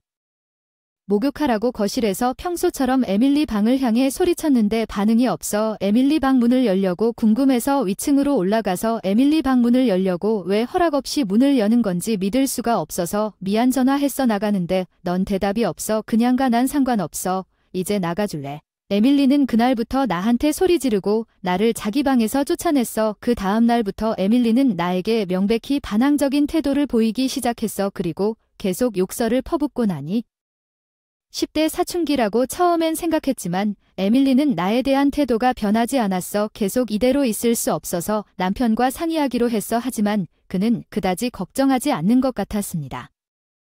그녀는 단지 고등학생일 뿐이에요. 당신이 너무 걱정하는 것이 정상입니다. 캐런은 시간이 지남에 따라 그녀의 반항심에 대해 부끄러워할 것이고 그만둘 것입니다. 나는 저녁 준비를 다시 시작하기로 결정했습니다. 우리 부엌은 내가 할 수 있는 것일과 연결되어 있습니다. 데이빗과 에밀리가 행복하게 이야기하는 모습을 봤습니다. 너무 즐겁게 이야기하고 있는 것이 궁금했습니다. 가족과 함께 즐거운 시간을 보냈어야 했는데 생각에 눈물이 났습니다. 너무 많이 생각하지 않으려고 노력했고 30분 후에 요리하는 동안 저녁 요리에 집중했습니다. 저녁 식사에서 그들의 대화를 우연히 들은 적이 있습니다. 아빠, 용돈이 필요해요. 왜 필요한가요? 놀기 위해 돈이 필요해요. 에밀리는 이미 아르바이트를 하고 있어요. 정말 더 필요해요. 데이빗이 그녀에게 같이 하라고 말할 거라고 예상했어요. 그녀의 직업 수입이 그런데 그의 대답이 궁금해서 에멀리의 말을 들었습니다. 당신은 직업이 있지만 알겠습니다. 얼마가 필요한가요? $1,000 정도가 좋을 것 같습니다. $1,000 충격에 거의 무뚝뚝할 뻔했습니다. 데이비드가 친딸을 망치고 싶어 한다는 것은 이해합니다. 금전적인 도움은 괜찮지만 $1,000는 너무 비싸요. 데이비드에게 동의하지 말라는 정신적 신호를 계속 보냈는데 지금 당장은 줄 수 없지만 엄마한테 얘기 좀 할게요. 건강하지 않았습니까? 에밀리가 당신에게 뭐라고 말했습니까? 그녀는 용돈을 원한다고 했고 $1,000는 얼마를 원하니 에밀리에게 주는 것이니 줘도 괜찮을 것 같아요. 그 사람 그렇죠. 괜찮을 리가 없어요. 우리는 그냥 괜찮다고 말하고 그렇게 큰 액수를 줄 만큼 부자가 아니에요. 게다가 제 남편은 지금 실직 상태예요. 우리가 그녀에게 그 정도를 주어야 할 리가 없어요. 그가 당신이 뭐라고 생각하는지 당신이 알고 있다고 생각하는 건가요? 실업자. 권리는 어쩔 수 없어 나는 걸을 수 없다. 실업자가 되는 것은 내 선택이 아니다. 사실 데이빗은 4년 전 에밀리가 대학에 입학하기 직전에 사고를 당했다. 그는 건설 현장에서 일하다 사다리에서 떨어져 그때까지 하반신마비가 되었다. 열심히 일하던 건설 노동자였는데 장애로 인해 퇴직을 하게 되었고 지금은 일자리도 구하지 못하고 실직 상태로 남아 있습니다. 다행히 저는 대형 무역회사에 다니고 있어서 당연히 월급으로 생활하고 있습니다. 나는 또한 우리 상황에도 불구하고 에밀리 대학 등록금을 지불해 왔습니다. 남편이 왜 그렇게 큰 돈을 아무렇지도 않게 나누어 주는지 이해할 수 없었습니다. 당신의 장애가 안타깝지만 4년이 지났습니다. 에밀리에게 용돈을 줘 사무직이나 재택근무를 해보는 게 어때? 재택근무 기회가 많아. 이제 먼저 돈을 벌어서 내 돈이면 얘기하자. 불평 안 할게. 알겠어. 화내지 마. 에밀리한테는 $11,000를 줄 수 없다고 남편과 얘기할게. 나는 더 이상 대화도 하지 않고 조용히 식사를 마쳤다. 남편은 그런 것까지 고려해서 빨리 설거지를 하고 일찍 자기로 마음먹고 바로 잠자리에 들었다. 그 사람과 더 이상 같은 공간에 있으면서 다음날 거실에 있는 남편을 보면 내가 쓸데없는 말을 할 것 같았다. 어제는 내가 정말 틀렸다고 사과했다. 에밀리랑 제대로 얘기해볼게. 걱정하지 말고 괜찮아. 난 말투가 너무 심해서 죄송해요. 처리하세요. 이제 회사 가야 하는데 주말인데 할 일이 있어서 데이빗은 진심으로 뉘우치는 것 같아서 에밀리랑 잘 처리할 것 같다고 생각하고 회사로 향했어요. 그날은 엄청 바빴어요. 그리고 빠르게 날아가서 책상 위에 시계를 보니 벌써 오후 5시가 넘었습니다. 벌써 이렇게 늦었는데 장을 봐야 한다는 생각이 들었다. 남은 일은 동료들에게 맡기고 일찍 퇴근했다. 장을 보러 근처 슈퍼에 바로 갔는데 집이 가까워지자 뭔가 타는 냄새가 나기 시작했다. 뭐야 에밀리 뭐 하는 거야? 아 너네 같은 사람은 이 집에서 쓸모가 없으니까 그냥 놔두겠니? 무슨 말을 하는 거야? 에밀리가 한 말에 완전 당황했어. 에밀리가 그냥 뽑은 잡초를 태우고 있는 줄 알았는데 에밀리가 내가 쓸데없는 의심을 했기 때문에 그녀는 분명히 나에게 떠나라고 잔소리를 계속했다. 나는 에밀리가 무엇을 태우고 있는지 다시 확인하기로 결정했다. 내가 본 것을 보니 내가 산 식료품을 떨어뜨렸다. 야 뭐 하는 거야? 에밀리는 잡초를 태우지 않았다. 그녀는 태우고 있었다. 내 개인 소지품 구할 수 있는 것을 찾으려고 불타는 더미로 급히 달려갔지만 모든 것이 완전히 파괴되었습니다. 내가 가장 좋아하는 옷, 보석, 소중한 사진까지 그런 나를 보고 너무 낙담해서 무릎을 꿇었습니다. 에밀리는 왜 그러냐며 기뻐했습니다. 너무 속상해서 큰 문제는 아니고 이사할 때 모든 것이 불탔기 때문에 혼자서도 할 수 있기 때문에 이사가 더 쉬워집니다. 우리 관계가 어떻게 이렇게 나빠졌는지 궁금했습니다. 우리는 항상 이렇게 멀어지지는 않았습니다. 내가 그녀를 키우는데 어디서 잘못한 걸까요? 나를 비웃는 에밀리에게 아무 말도 못하고 계속 자책만 했어. 야, 충격에 조용히 말 좀 해봐. 그럼 한 번도 너를 엄마라고 생각한 적 없어. 내 잘못이야. 에밀리가 내 안의 모든 것이 더 이상 중요하지 않다고 말했을 때 아빠에게 용돈을 주지 말라고 말했어요. 내가 하고 싶은 일을 참으면서 당신을 위해 모든 일을 했으니 당연히 나는 그녀가 내 의붓딸이었음에도 불구하고 육아를 소홀히 한 적이 없습니다. 침묵하지 않을 거야. 다음 날 그녀가 마땅히 받아야 할 것을 얻을 수 있도록 해줄게. 어제 에밀리가 불태운 일로 인해 집을 떠날 준비를 하기 시작했어. 가져갈 소지품이 몇 개밖에 없었어. 이봐, 무슨 일이야? 왜 짐을 싸는 거야? 나 지금 이 집을 떠난다. 갑자기 일어난 일을 떠나 내가 너에게 무슨 짓을 한 걸까? 아니, 에밀리에게 자세한 내용을 묻는 것이 아니다. 내가 떠난다는 말을 듣고 남편은 상당히 당황한 것 같았다. 어제까지만 해도 그의 반응은 이해할 수 있었던 것 같다. 인생이 평범하고 갑자기 오늘은 집 나간다는 얘기야. 미안하지만 한계에 다다랐나 봐. 에밀리가 우리를 지켜보며 희죽희죽히 내 방에 들어왔나 봐. 아, 너 진짜 간다. 나 그냥 간다. 당신이 원했던 대로 내 존재는 당신에게 스트레스만 줄 뿐입니다. 맞죠. 제 남편은 에밀리와 대화하는 동안 완전히 정신을 잃은 것 같았어요. 그의 머리 위에 물음표가 떠다니는 걸 거의 볼 수 있었으니까 그게 거래예요. 아버지가 말하는 것을 꼭 들어보세요. 알았어. 항상 끝까지 너무 짜증난다는 걸 알아요. 당신이 말하지 않아도 에밀리는 끝까지 나에 대한 태도를 바꾸지 않았어요. 뭐 괜찮아요. 여기서 당신과의 관계를 끊고 집을 나와 곧장 경찰서로 향했습니다. 이유는 뻔했습니다. 에밀리 허락 없이 내 소지품을 불태웠어요. 경찰로부터 가족들 사이에서도 재산 피해는 범죄라고 들었습니다. 이 고소장을 제출하면 딸을 기소하게 된다는 것이 확실합니까? 예, 우리는 더 이상 가족이 아니기 때문에 그 사람에게 더 좋을 것 같아요. 이 교훈을 이해하려면 절차에 대해 이 양식을 작성하십시오. 저는 이제 역에 보고서를 제출했습니다. 이제 에멀리에게는 두 가지 선택권이 있습니다. 저에게는 두 가지 선택권이 있습니다. 아니면 재판을 받고 감옥에 갈 수도 있습니다. 경찰이 그 말을 들고 그녀의 집에 나타났을 때 그녀는 충격을 받을 것이라고 상상했습니다. 역을 떠나서 일단 부모님 집으로 돌아가기로 결정했습니다. 에밀리의 행동을 지켜보기로 했습니다. 즉시 남편의 전화를 기대했지만 아무 연락도 없었습니다. 시간이 빠르게 흘러 2주가 눈 깜짝할 사이에 지나갔고 어느 날 도착했습니다. 에밀리한테 전화가 왔는데 무슨 일이야? 무슨 소리야? 바보 같은 짓 하지 마. 경찰이 갑자기 나타나는데 대학에서 퇴학당할 것이라는 경고를 받았는데 그건 내 관심사가 아니야. 거짓말쟁이. 무슨 말인지 설명하고 나면 지금 당장 집으로 돌아오세요. 갑자기 전화를 끊었다고 해서 가서 설명해야 할 것 같아 마지못해 예전 집으로 돌아가기로 했다. 부모님 집에서 남편과 함께 살던 집까지 차로 30분 정도 걸리는데 에밀리는 아마 이제야 화가 나서 얼굴이 붉어지고 나는 집으로 차를 몰고 가면서 그녀가 화난 얼굴을 상상하며 웃었다. 결국 그녀는 스스로 자초한 일이다. 나에게 화를 내도 소용없다. 이제 30분 후 나는 남편과 에밀리가 기다리고 있는 집에 도착했다. 문을 열자 그녀는 내가 그린 것과 똑같이 얼굴이 붉어지고 분노에 차 서 있었다. 이게 무슨 일인지 설명 좀 조용히 해라. 나는 침착하게 대답하고 에밀리를 지나쳐 거실로 가면서 걸어갔다. 나는 똑같은 차가운 눈으로 그녀를 바라보았다. 그날 거실에서 남편이 소파에 앉아 있는 것을 보여줬어요. 남편이 저를 알아보고 들고 있던 신문을 떨어뜨렸어요. 캐런, 당신이 돌아왔죠.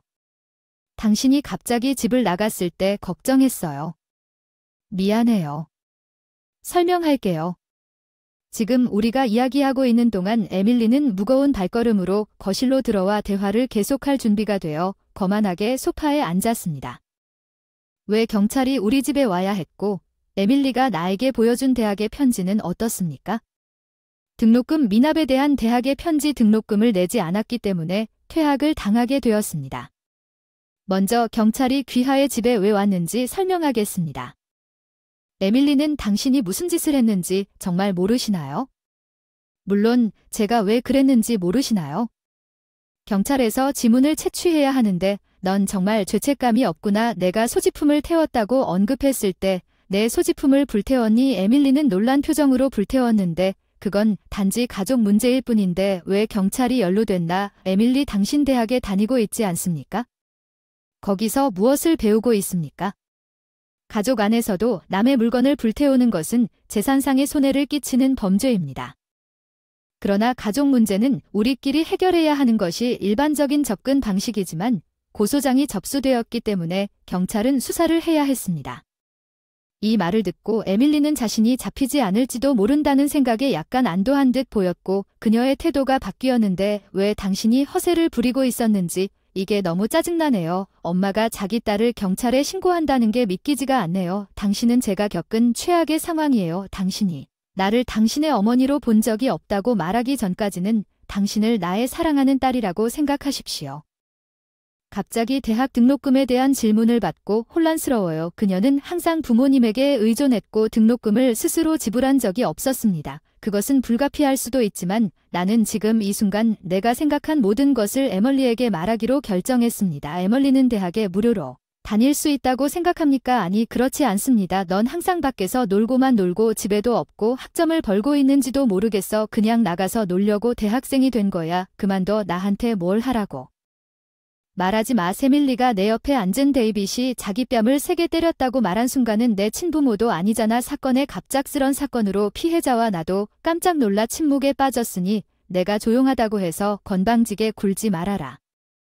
개자식아, 내 남편이 에밀리에게 이전에 들었던 것보다 더 큰 소리로 소리쳤어. 남편이 그녀에게 이렇게 화를 냈던 때는 기억나지 않는다. 내가 아직 충격을 받은 동안 남편은 그녀에게 손을 들어본 적이 없었다. 엄마 덕분에 매일 대학도 다니며 별 어려움 없이 살아갈 수 있다는 걸 알아야 해. 이런 말을 해야 한다는 건 알지만 내가 더 이상 일을 할 수 없으니 너희 엄마가 너희 대학 등록금을 거의 다 갚아주셨어. 지난 4년 동안 30만 달러. 에밀리의 얼굴은 정말 눈물이 날 것 같았고 그녀가 나를 돌아보았지만 이 시점에서 나는 그녀에 대해 어떤 동정심을 느낄 수 없었습니다. 평소라면 학자금 대출을 받아야 대학에 갈 수 있었을 것입니다. 엄마는 너를 위해서 대출 없이 잘 지낼 거라고 했어. 엄마는 내 교육비를 마련하기 위해 인색하고 저축해왔는데 결국 너는 엄마를 괴롭히고 엄마가 너한테 한 말도 안 되는 짓으로 충분히 엄마의 물건을 불태워버렸어. 미안해. 정말 아버지에 대한 두려움 때문인지 아니면 자신의 행동에 대한 후회 때문인지 에밀리는 쓰러져 울면서 계속해서 사과했습니다. 카렌, 정말 미안해요. 에밀리가 당신에게 그렇게 많은 문제를 일으킨 것인지 전혀 몰랐습니다. 이번 한 번만 그녀를 용서해 주시면 그 사람은 내려갔습니다. 정말 미안한데 이제 시작인데 왜 이렇게 나한테 화를 냈니? 난 늘 내가 왜 나에게 반항하는지 알고 싶어서 고등학교 때 대학에 입학하기 전 에밀리에게 직접 물어봤지. 내 친구들은 아직도 너라고 말하곤 했어. 부모님 말씀을 듣고 따라하기 시작했는데 그만둘 수가 없었어요. 너무 어리석은 이유 때문에 정말 미안하지만 웃으면서 사과했다고 해서 에밀리가 겁에 질린 것 같진 않았어요. 그리고 소심하게 나에게 어떻게 하면 나를 용서하게 만들 수 있느냐고 물었고 먼저 이 집을 떠나고 나서 대학 등록금을 스스로 마련하여 내 소지품을 태운 벌로 총액이 $10,000가 될 때까지 매달 $1,000를 지불할 것이라고 말했습니다. 이 조건에 동의하시면 용서하겠습니다. 에멀리 캐런은 너무 많이 떨어져 있는 것이 아닌가요? 데이비드는 나와 에멀리 사이입니다. 에멀리는 잠시 숙고한 것 같았습니다. 이 조건을 수락하면 더 이상 여가를 의미하지 않을 것입니다.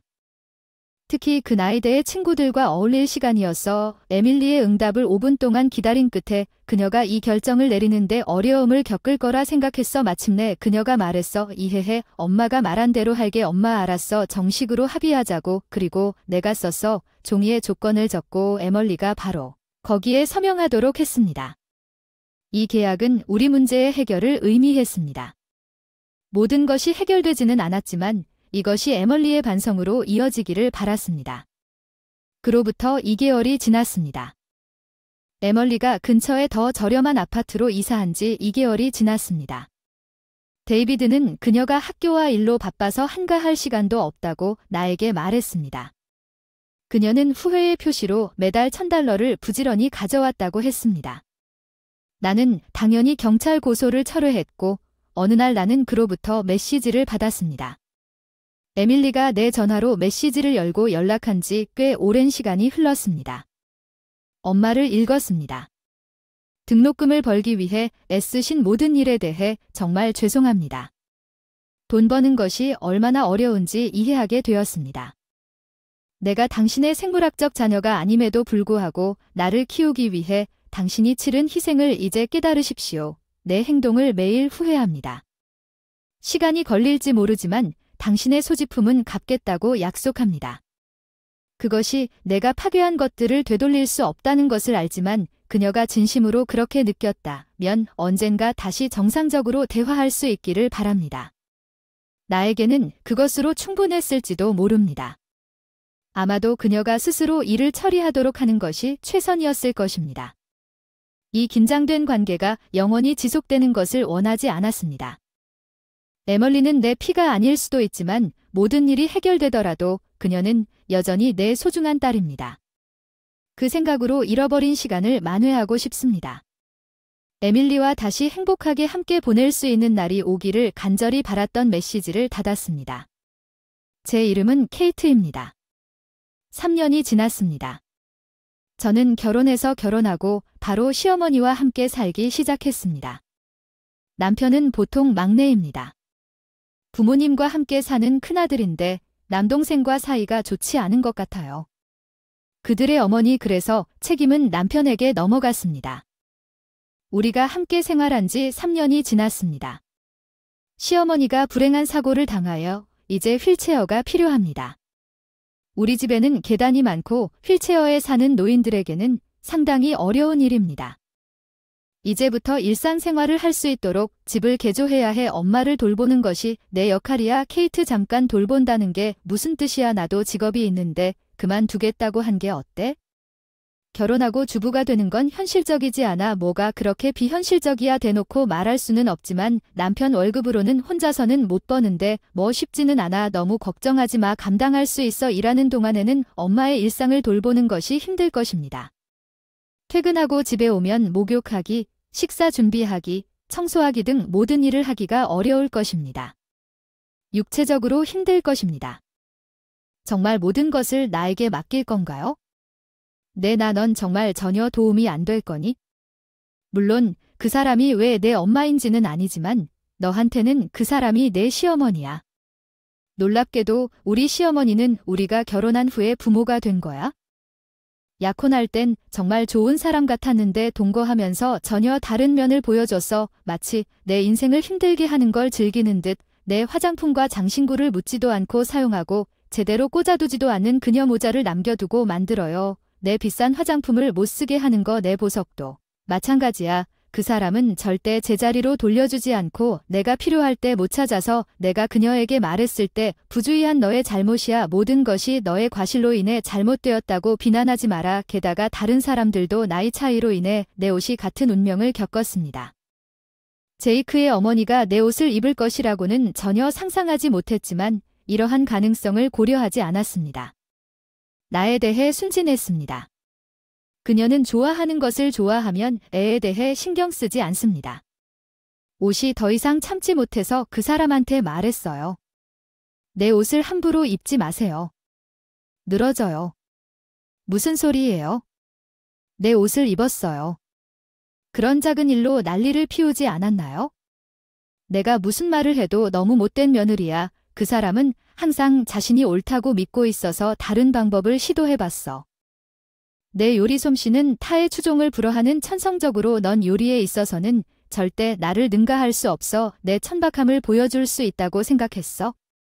가르쳐줘. 엄마가 잘 가르쳐줬는데 뭐 빨래 개는 것도 하나도 안 틀리고 청소도 형편없어. 안타깝다. 우리 아들은 상황에 상관없이 가혹한 말투가 끊이지 않고 비판적인 반응을 보인 우리 아들이 너 같은 며느리가 있어서 안타깝다. 이것이 단지 그녀의 성격일 뿐이라는 것을 받아들이기 위해 나는 최근에 이것이 제2의 자매들이 거리를 유지하는 이유일지도 모른다는 것을 깨달았습니다.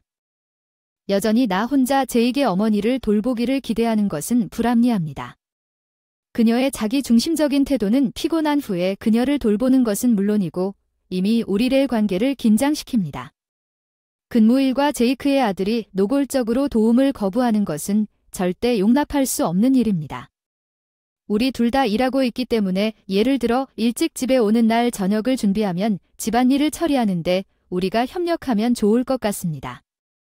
아니면 엄마 목욕을 도와주세요. 엄마 목욕을 시켜주세요. 엄마는 여자이고 나는 그 엄마의 아들이에요. 할 수 있는 방법이 없어요. 이해해요. 하지만 그렇다면 저녁 준비를 도와주실 수도 있을 것 같아요. 아니, 그게 아내의 일이라면 어떨까요? 청소를 돕는 것은 일반적으로 아내의 몫이지만 일이 잘 되도록 협력해야 합니다. 남편의 협조를 구하는 동안 갑자기 멀리서 어머니의 목소리가 남편과 함께 그녀의 방으로 달려오는 것을 들었습니다. 그의 어머니가 나에게 직면했습니다. 예를 들어 우리가 일을 공유하면 일이 더 효율적일 거라 생각했어요. 제이크가 도와줄 수도 있을 거라 생각했어요. 목욕을 하면 절대 잘 움직이지 못하니까 엘리안이 내 아들이라도 뭔가 쑥스러울 뿐이야. 며느리로서 집안일을 다 해야 한다는 걸 모르지?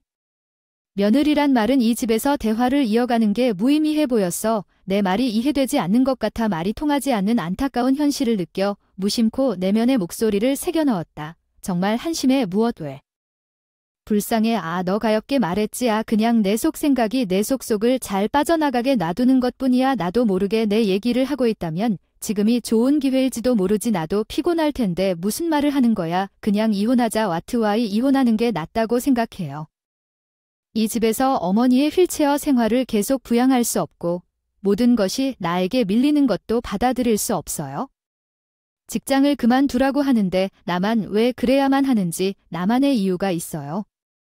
말 좀 들어봐. 남자라서 집안일 안 하면 안 된다고 생각하는 거야. 말도 안 돼. 그래서 헤어지는 게 둘 다 좋은 것 같아. 갑자기 왜 지겹다고 하는 거야? 물론 피곤해. 퇴근하고 집에 오면 바로 엄마를 돌봐야 하고 저녁 준비도 깨끗이 빨래도 해야 하고 할 일은 너무 많고 넌 전혀 도움이 안 돼. 이 모든 일로 피곤하지 않을 수가 없어. 차를 대접하거나 문서를 정리하는 일은 누구나 할 수 있는 일이지만 남자는 사회를 지탱하는 중요한 일을 하는 반면 남자의 일은 정말 어렵다. 여자의 일을 너무 과소평가하는 것뿐이지 그렇게 열심히 일할 필요는 없다는 뜻일 뿐이야. 허락하는 거야. 너는 원해서 일을 하게 됐는데 이제 우리 엄마를 돌봐야 돼. 계속 힘들다고 하니까 회사를 그만두는 게 해결책이겠지. 이 문제로 이혼할 필요는 없잖아. 정말 과민 반응이잖아. 나 계속 일할 거야. 아니면 난 너랑 같이 살지 않으면 이혼할 수 없어. 내가 이 집을 떠나면 너는 직업 없이 힘들겠지만 여기 있는 한 일할 필요는 없어. 왜 맨날 그렇게 말하는지 이해가 안 돼. 당신 직업에 대해 거창하게 말하는데 당신 직장에 다른 사람이 숨어 있는데 듣기만 해도 끔찍해요. 다른 남자가 연루됐다는 게 믿을 수가 없어요. 그런 사람은 없어요. 지쳤어요. 어떻게 내가 바람을 피울 시간을 가질 수 있겠어요? 애인이 있어서 직장을 그만두고 싶지 않다면 그런 비난을 원하지 않으면 그냥 직장을 그만두고 엄마를 돌봐주세요. 내 말에도 불구하고 그들은 이해하지 못하기 때문에 이혼을 결정한 것입니다. 보살핌이 필요한 어머니는 변함없는 태도를 유지하며 내가 왜 그런 사람들을 위해 그렇게 노력했는지 어쩌면 너무 착했지만 더 이상 참을 수 없어 나는 일어나 침실로 가서 그들을 들고 있는 이혼 서류를 꺼내 펼쳤다.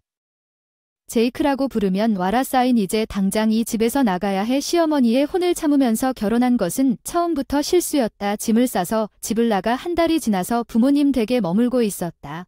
집은 서서히 평화를 되찾고 있어요. 무슨 일인지 당신의 소식을 들으니 이상하네요. 제이크는 말을 계속하려고 애쓰는 것 같았고 배경에서 그의 어머니의 목소리가 들렸습니다. 통화가 스피커에 있는 것 같았습니다. 갑자기 전화해서 미안해요. 사실 저는 그랬어요. 너한테 사과하고 싶어. 케이트 사과해. 제이크가 엄마 목소리가 들리게 해서 정말 미안해요. 케이트 이번 갑작스런 변화가 왜 좀 이상한지 정말 미안해요. 엄마와 내가 떠난 지 한 달 안에 그런 말은 안 했는데도요. 얘기를 해보니 우리가 틀렸다는 걸 깨달았어요. 정확히 어떤 것들이 얼마나 다양한지 구체적으로 듣고 싶어요. 예를 들어 당신의 감정을 이해하지 못해서 이제 이해하게 됐네요. 네, 그렇죠. 후회가 가득하고 반성하고 있어요. 트루 이제 진정으로 이해합니다. 이해한다는 것이 무엇을 의미하는지 단지 이해한다고 말하는 것만으로는 설득되지 않습니다. 제이크가 자신이 이해한 내용을 명확하게 설명하기 위해 애썼고 뒤에서 어머니의 목소리가 메아리 쳤습니다.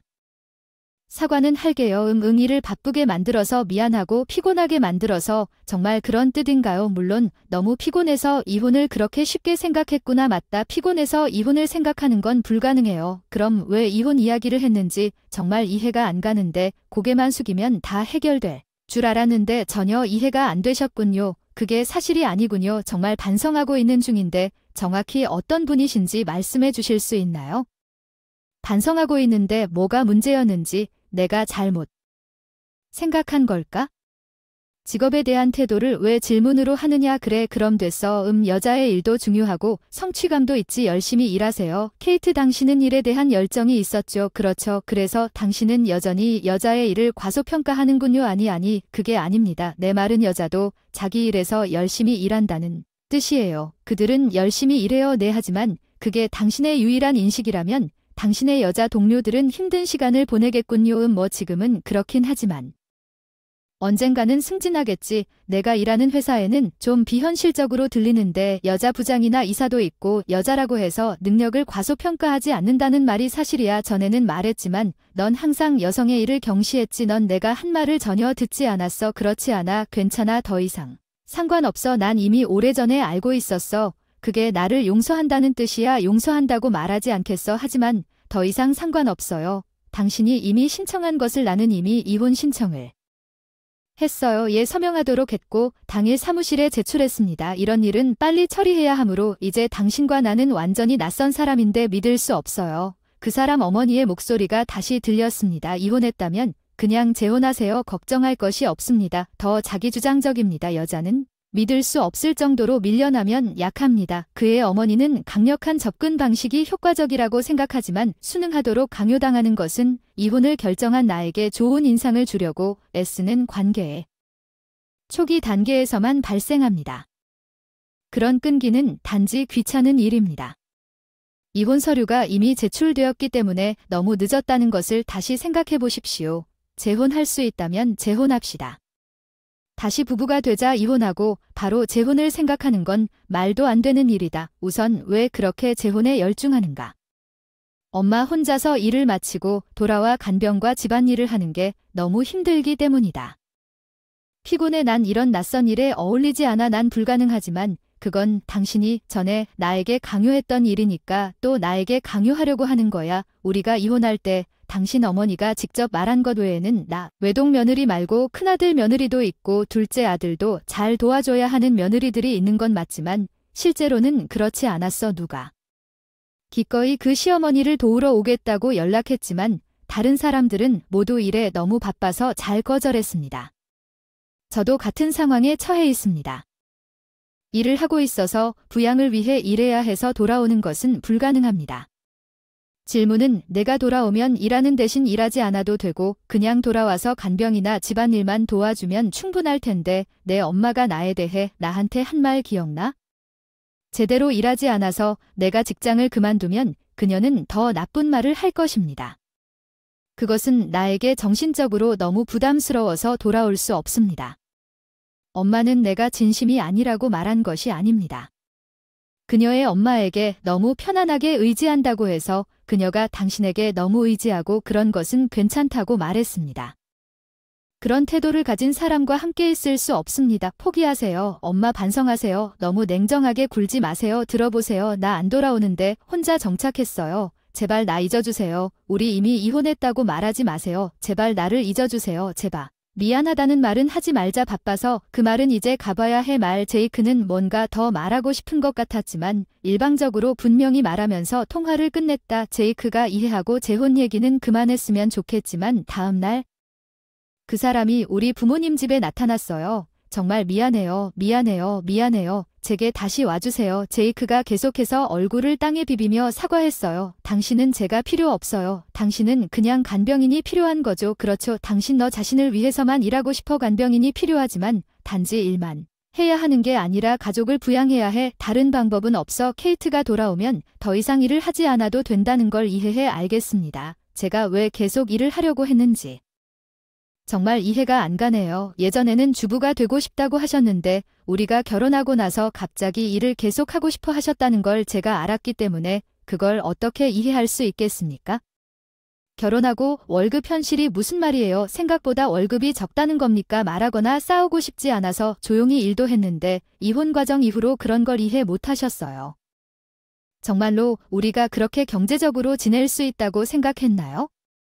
관리하는 게 아내의 역할이었다면, 정말 그렇게 생각하신다면 이제부터는 스스로 관리하셔야 할 거예요. 더 이상은 할 수 없어요. 당신이 필요하다고 말하지 마세요. 케이트, 당신이 무슨 말을 해도 할 수 있어요. 더 이상 하지마. 엄마도 내가 최고라고 했어. 엄마랑 같이 사는 건 불가능해. 난 왜 엄마가 나한테 무슨 짓을 했는지 안다고 말하냐. 묻지도 않고 내 화장품을 쓰는데 내 액세서리를 어디다 잊어버리고 스트레칭을 하느냐. 내 옷을 허락 없이 입는다. 그런 것만으로도 새 옷 사면 그 돈 주고 내가 요리 칭찬해도 며느리 괴롭히는 걸 좋아하는 듯 빈정대며 반응한다.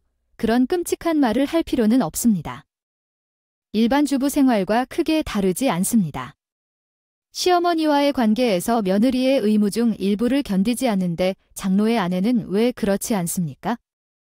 그리고 남동생들은 엄마 집에 놀러 오면 힘든 성격도 못 참을 거고 버틸 수 있는 한계도 있으니까 엄마는 그런 거지. 걱정하지 않아도 돼. 걱정할 게 많지만 상관없어.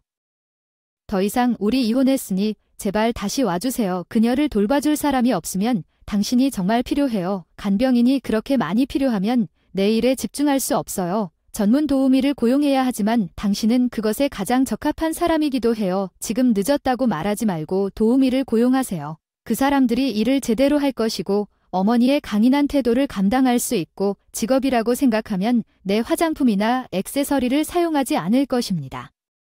고용하는 것이 좋을 것입니다. 도우미가 제대로 해결해야 할 것은 내가 아직 할 말이 더 있다고 생각하는 것입니다. 알겠습니다. 그렇게까지 마음을 닫았는지 몰랐습니다. 제이크가 여러 번의 시도에도 불구하고 뚜렷한 분노를 표시하고 서둘러 집을 나갔다는 점을 이해해 주셔서 다행입니다. 그의 형제들에게 지원을 요청하는 사람은 아무도 도움을 주지 않을 것입니다. 도우미를 고용하려는 시도도 성공하지 못한 것 같았습니다. 어머니의 강인한 태도는 전문가에게도 참기 힘든 것 같았습니다. 제이크의 다음 전화는 눈물을 흘리는 간청이었습니다. 내가 아는 한 그의 어머니는 상당한 자산이나 저축이 없으며 연금을 받을 수 있는 나이도 되지 않았고 사고 이후로 그녀가 제이크의 월급에 의존하게 되면서 그녀가 남길 수 있는 것은 낡은 옷과 낡은 속옷뿐인데 왜 그럴까요?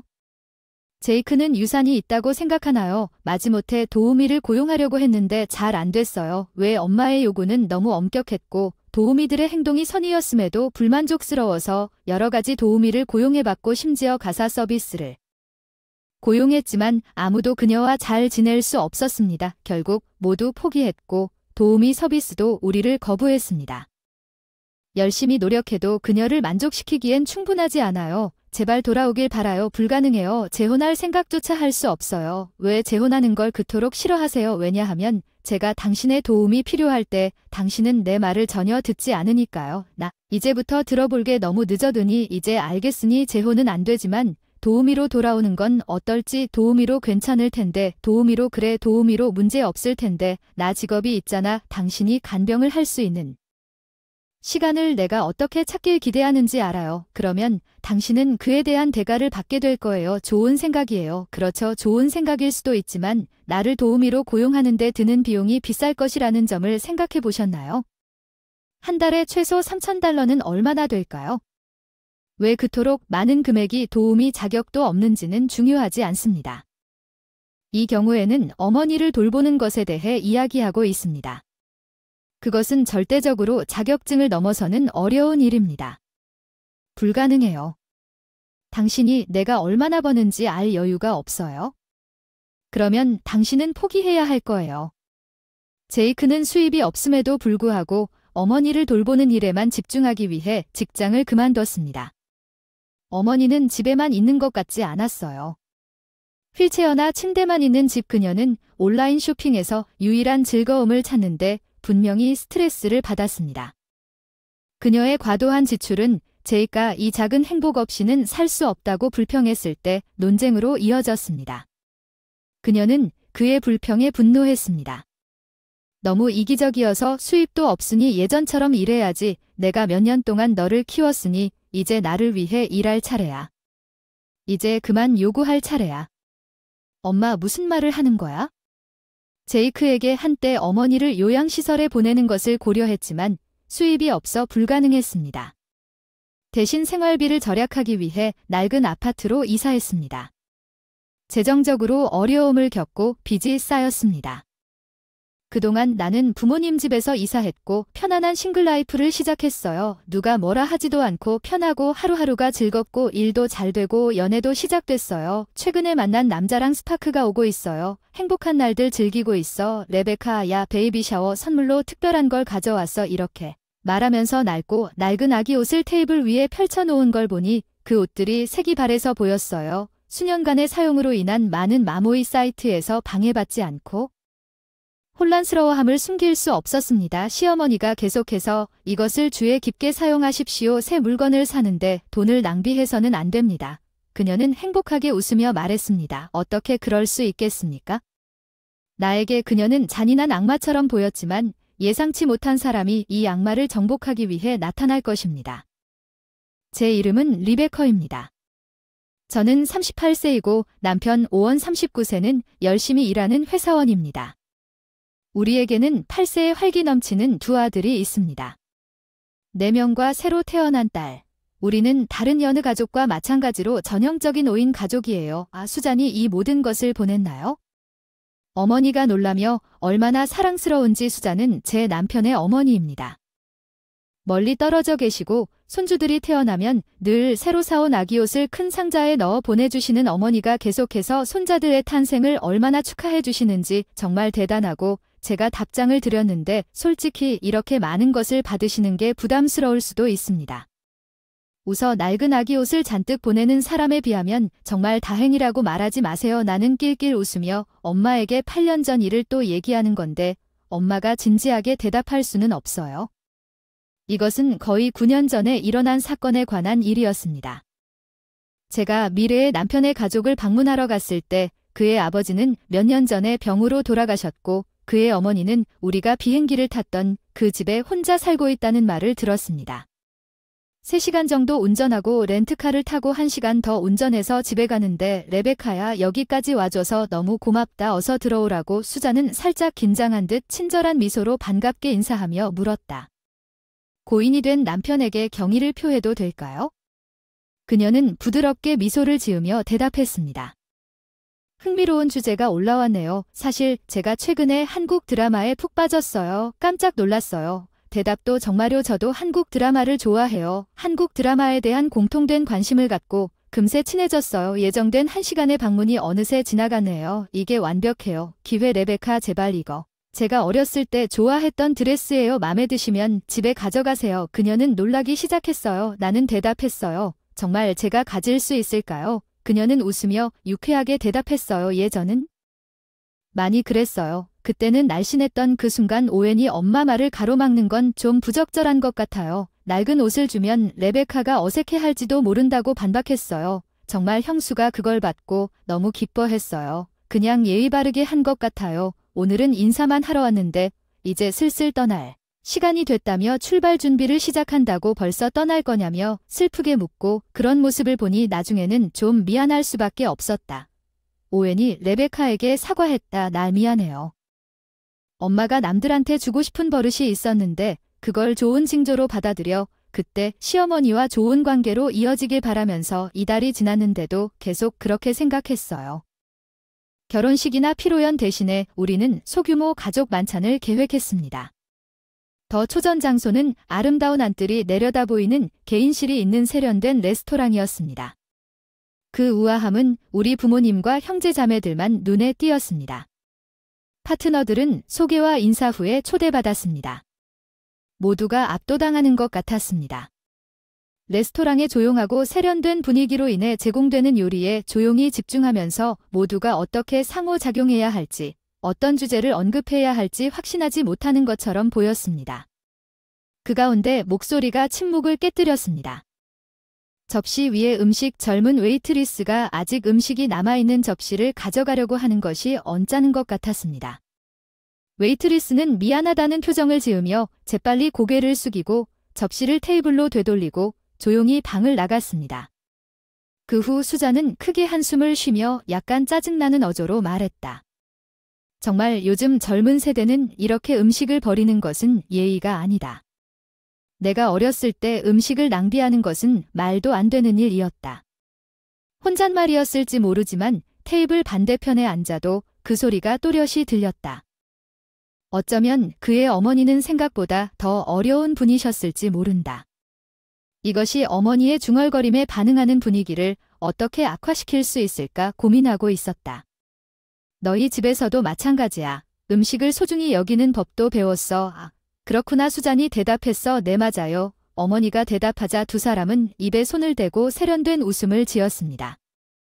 어머니가 이렇게 우아하게 웃는 모습은 이전에는 본 적이 없었지만 지금은 감동할 때가 아니었고 갑자기 사이좋게 지내면서 두 사람은 계속해서 그때 어땠는지에 대해 활발하게 이야기를 나누었고 그들의 대화는 영화가 끝날 때까지 계속되었습니다.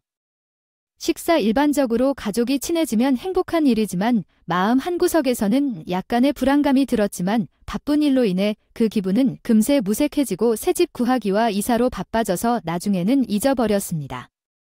모든 절차를 마치고 20년 된 투룸 아파트에서 결혼 생활을 시작했습니다.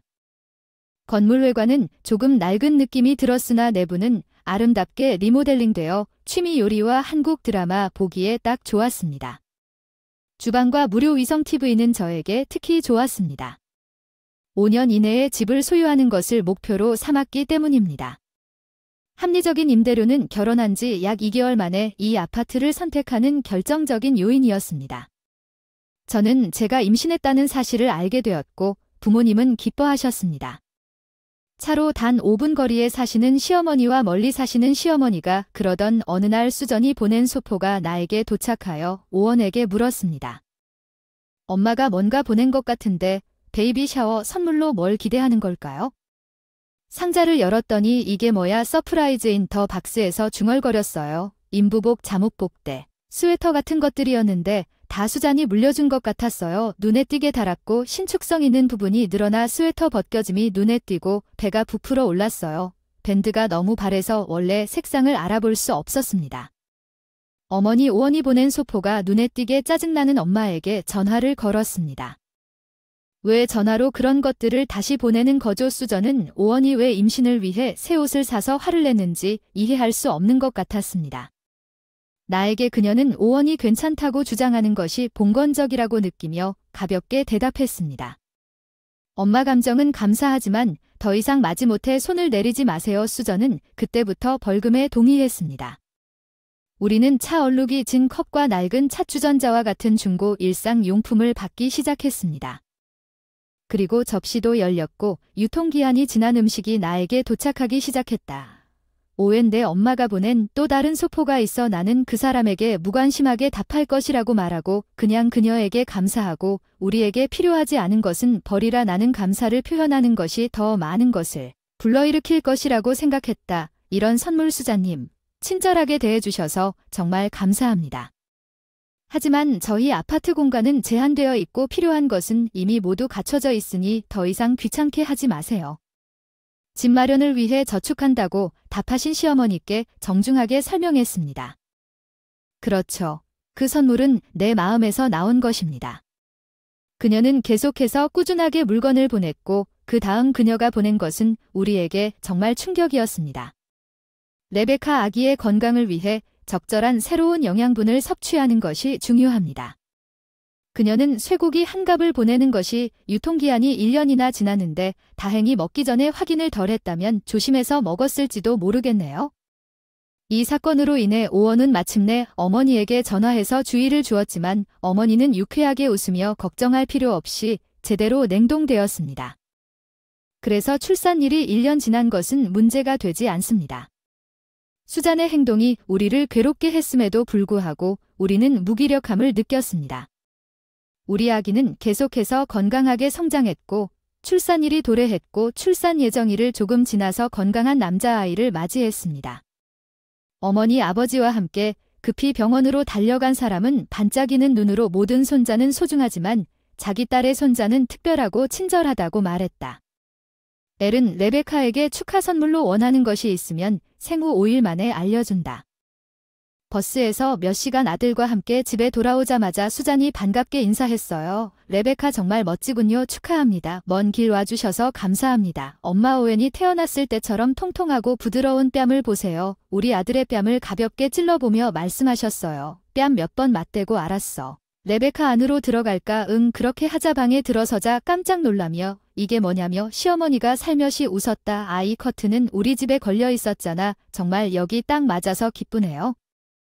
기분이 편하다고 하더군요. 맞다고 하더군요. 커튼 상태에 문제가 있는 걸 알아차렸고 얼룩이 많이 생겨서 색이 바랬고 자세히 살펴보니 검은 곰팡이 흔적도 있었어요. 물론 놀랐어요. 순간 오웬이 뭔가 말하고 싶은 것 같았어요. 엄마, 내가 밖에 있는 동안 여기서 무슨 일이 있었는지. 그는 머뭇거리는 목소리로 물었고 오웬의 목소리는 무시하고 계속했습니다.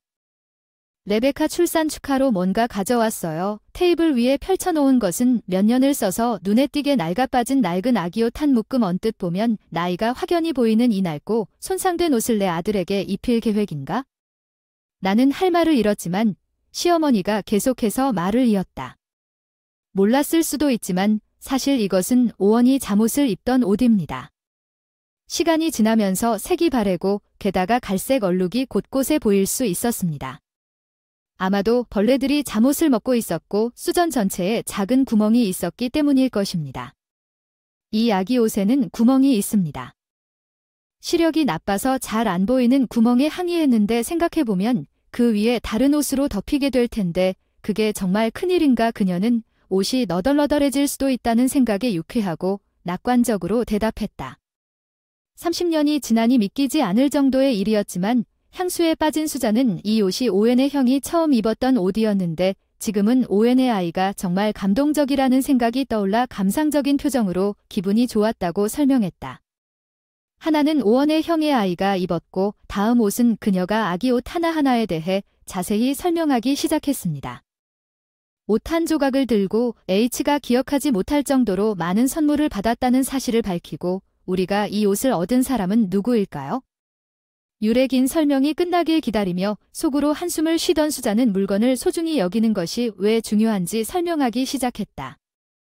레베카는 물건마다 소중한 생명이 있다며 어머니가 물건의 소중함을 가르쳐 주셨나 보다 조금은 이해하게 되었다고 덧붙인다.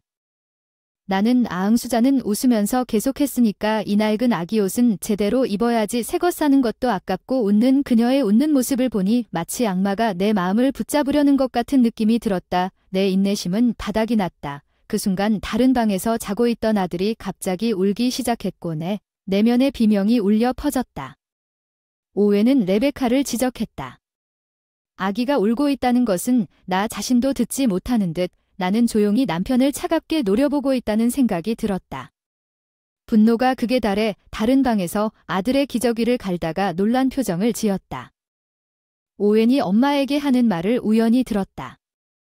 엄마, 아직 시간이 있다면 돌아오는 버스는 몇 시쯤 되느냐고 그가 제안한 현지 관광 명소를 안내해 드리는 게 어때요? 그의 어머니는 오늘은 괜찮습니다. 그녀는 놀라서 대답했습니다. 오원은 괜찮다는 것이 무슨 뜻인지 물었습니다. 다음에는 리베커의 부모님 집을 방문할 계획입니다. 그녀는 그에게 갑작스런 방문이 귀찮을 수 있으며 하룻밤 머물 계획이 없다고 말했습니다. 엄마한테 미리 전화해서 오늘 나와 함께 구경하고 내일 아침에 돌아가자. 알았어. 그는 마지못해 제안했고 그녀는 동의했다. 깊은 한숨을 쉬지 않을 수 없을 것 같다. 나는 그것이 동창회보다 낫다고 스스로 확신하면서 하룻밤 사이에 수전을 호스팅하기로 포기했다. 엄마와 함께. 엄마와 수잔 생각만 하면 소름이 돋아요. 레베카 오늘 저녁 걱정하지 마세요. 테이크 아웃 좀 사올 테니까 그냥 쉬세요. 오웬이 그와 엄마가 집을 떠나는 모습을 지켜보며 걱정을 표시하면서 나는 즉시 음식을 채워 넣었어요. 너덜너덜한 아기 옷을 쓰레기 봉투에 넣고 쓰레기통을 열어보며 화를 내며 중얼거렸다. 이 사악한 여자는 옷을 쓰레기통에 던지고 뚜껑을 쾅 닫아 마음이 좀 맑아지더니 안도감을 느꼈다. 좋은 아침 수잔, 아침 식사는 준비하세요. 다음 날 아침에 시어머니께 인사를 드렸습니다. 감사합니다. 하루를 시작하는 멋진 방법 감사합니다. 그녀는 웃으며 열의를 표현했습니다. 저는 이 아침 식사에 응답했습니다. 사실 이것들은 제가 병원에 있는 동안 만료된 품목입니다. 낭비하기가 아깝습니다. 모든 것에는 소중한 생명이 있으니 수잔이 뭐가 문제인지 눈에 띄게 망설이며 공중에서 포크를 들고 잠시 말을 멈췄다고 말했어요. 걱정하지 마세요. 지난 유통기한이 최고일 뿐이지 1년 된 쇠고기에 비하면 이건 아무것도 아니라고 부드럽게 안심시켰어요. 그녀가 여전히 약간 불안하게 반응하는 걸 보세요. 오원 서둘러 식사하세요. 그렇지 않으면 회사에 늦을 거예요. 남편에게 재촉했어요. 네, 사실 오늘 아침에 커피만 마실 생각이었는데 마음이 바뀌어서 먹겠다고 했고 둘 다 그래요. 그 사람 엄마는 조용히 아침을 드셨어요. 엄마, 나 지금 일하러 가는데 일찍 오라고 하세요. 레베카는 피곤하니까 너무 부담 주지 마세요. 그는 걱정스럽게 말했어요. 얘 늦을 거라는 걸 이해해요. 그러니 서둘러요. 그리고 레베카에게 여기서 위성 TV 볼 수 있냐고 물었을 때 그녀는 집에서 일찍 나가게 하는 방법을 찾으려고 노력 중이라고 대답했습니다. 여기서 위성 TV를 시청할 수 있나요? 네, 가능하다고 대답했습니다. 아, 그렇군요. 제가 가장 좋아하는 한국 드라마 녹화하는 걸 깜빡했네요. 곧 나갈게요. 내가 다 봤으니 걱정하지 마세요. 그녀는 여전히 자신이 감당할 수 없는 상태라고 확신한 다음 레베카에게 왜 나와 함께 시청하지 않느냐고 물었습니다. 그러나 그녀가 보고 싶었던 드라마는 참을 수 없을 정도로 억압적인 시어머니에 대한 투박한 이야기였습니다. 사실 저는 요즘 사극에 빠졌어요. 그게 더 제 취향이라고 했는데요. 초대를 정중히 거절한다고 해서 대답이 아쉽긴 했지만 아침 식사 후에 청소를 해야 하니 혼자 감상하시고 서둘러 주세요. 부엌으로 계속 TV 화면에 이렇게 사악한 시어머니라고 불평을 늘어놓는다. 며느리가 반격해줬으면 좋겠고 그 와중에 우아한 이미지가 완전히 퇴색된 그녀의 모습이 너무 답답하다. 초인종이 울렸다. 예상외로 이른 아침. 누구일까 문틈으로 엿보며 손님을 찾았다. 예상하지 못했던 일인데 왜 여기에 있느냐고 외쳤다. 현관 앞에 서 있는 것은 어머니였다. 이렇게 어색한 시간에 도착했다. 정말 예상외로 문을 열까 말까 망설이던 초인종이 끊임없이 울려 현관을 가득 채우고 수잔이 다가와서 레베카가 여기 누구냐고 조용한 목소리로 묻자 나는 엄마라고 대답하고 마지못해 엄마가 들어오자 문을 열었다고 레베카가 말했다. 아, 수잔도 여기 있습니다. 좋은 아침입니다. 좋은 아침. 그럼 들어오세요. 좀 어수선하지만 여기 서서 이야기를 나누면 안 됩니다. 그녀는 안으로 들어오자 어머니를 집으로 초대한다고 하더군요. 레베카, 이 얼룩진 커튼은 뭐죠? 제가 준 새 커튼은 어디에 있습니까? 이런 으스스한 커튼 때문에 유령의 집 같은 느낌이 들게 해서 정말 미안해요. 어머니가 수잔에게 사과했어요. 아니요, 괜찮아요. 그렇게 더럽진 않아요. 억지로 웃으며 대답했어요. 정말 제 딸이 그런 방에서 당신을 맞이한 것을 용서해주세요. 이건 엄마가 계속해서 아니 정말 아무것도 아니라고 장담했어요. 저는 레베카에게 어렸을 때부터 물건 관리법을 늘 가르쳤는데 이 커튼은 너무 낡아서 사용하기 민망해요. 어머니가 놀랍게도 커튼 교체 책임자가 누구냐고 말씀하셨어요. 수잔이 나를 변호했습니다. 아니, 그건 사실이 아닙니다. 레베카는 매우 정중하고 자신의 소지품을 잘 관리합니다. 그녀는 나를 지원했습니다. 걱정하지 마세요. 레베카 나중에 집에 아기가 있을 때 깨끗한 커튼으로 교체하겠습니다. 적어도 커튼은 보관해야 합니다.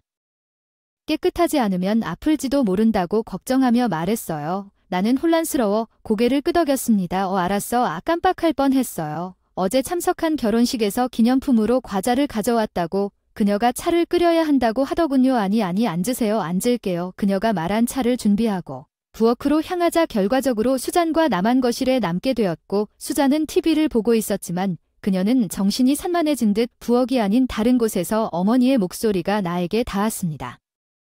서로 쳐다보면서 왜 놀랐어? 내가 아는 사람이 내가 수잔을 바라보며 눌렀다. 그녀는 고개를 저으며 자신이 아니라고 몸짓으로 침착하게 대답했다. 아니 엄마 아는 사람이 아니잖아. 물건에는 생명이 있다고 했으니 그게 중요해. 조심히 사용하자. 엄마는 충격받은 표정으로 정말 내가 안다고 했나 확신에 차. 고개를 끄덕였다. 네 그래도 여전히 의심스럽다. 엄마는 어떻게 보물이라고 설교하는 사람이 이렇게 낡은 옷을 주는 것 같지 않니? 수잔은 곤란한 표정으로 대답했다. 응 너 그렇죠. 어머니는 손에 들린 너덜너덜한 옷을 바라보며 이런 소중한 손자에게 주려고 믿을 수 없다는 표정으로 고개를 저었습니다. 분노와 실망의 표정을 짓고 있는 사람은 아마도 너무 자기중심적이거나 단순히 다른 사람을 괴롭히고 싶은 사람일 것입니다. 맞아 수잔이 물었지. 수잔이 중얼거렸는데 그건 아닌데 어머니는 좀 더 강한 어조로 말을 계속했는데 마치 한국 드라마에 출연하는 것처럼 강력한 말을 하더군요. 이런 사람들도 똑같은 일을 겪게 해야지 자신이 부족함에도 불구하고 그들에게 고통을 겪게 해야 합니다. 관심 있는 수잔은 어머니의 극적인 말에 어리둥절하여 이마에 땀을 닦았습니다. 엄마 걱정해 주셔서 감사합니다.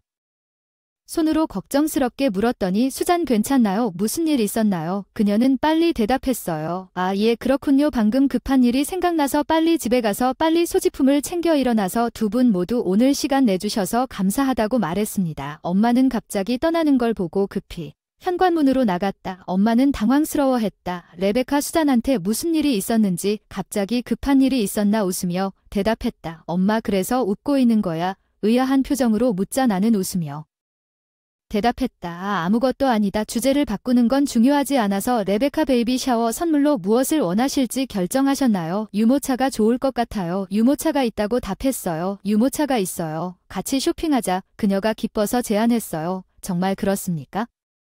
그녀는 따뜻하게 웃으며 당연히 저를 안심시켰습니다. 문제가 있는 것은 아닌지 걱정하지 마세요. 솔직히 인정합니다. 저는 그냥 형네 집에서 물려주는 것만 하면 되는 줄 알았습니다. 미소 지으며 돈을 절약하는 것과 싼 것은 다른 것이라고 충고했습니다. 걱정하지 마세요. 필요할 때는 위압적일 수 있는 어머니를 위로하는 표정이었지만 엔젤릭은 웃을 때 힘든 시기를 이겨낼 수 있도록 도와주었다. 그 이후로 우리는 시어머니께 헛 물건을 받지 않게 되었고 어머니가 도와주신다면 우리의 삶은 더욱 평화로워졌다.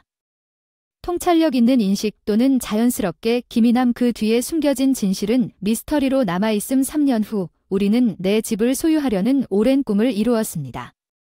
행복한 가족 생활을 즐기며 다음 해에는 둘째 아들을 낳아 가족에게 더 많은 기쁨을 더했습니다. 4년이 지나고 셋째 아이가 태어났고 우리 가족은 5명으로 튼튼해졌습니다. 남편은 내 말 없는 눈부심을 두려워하는 훌륭한 파트너가 되었습니다. 집안일과 육아를 적극적으로 돕습니다.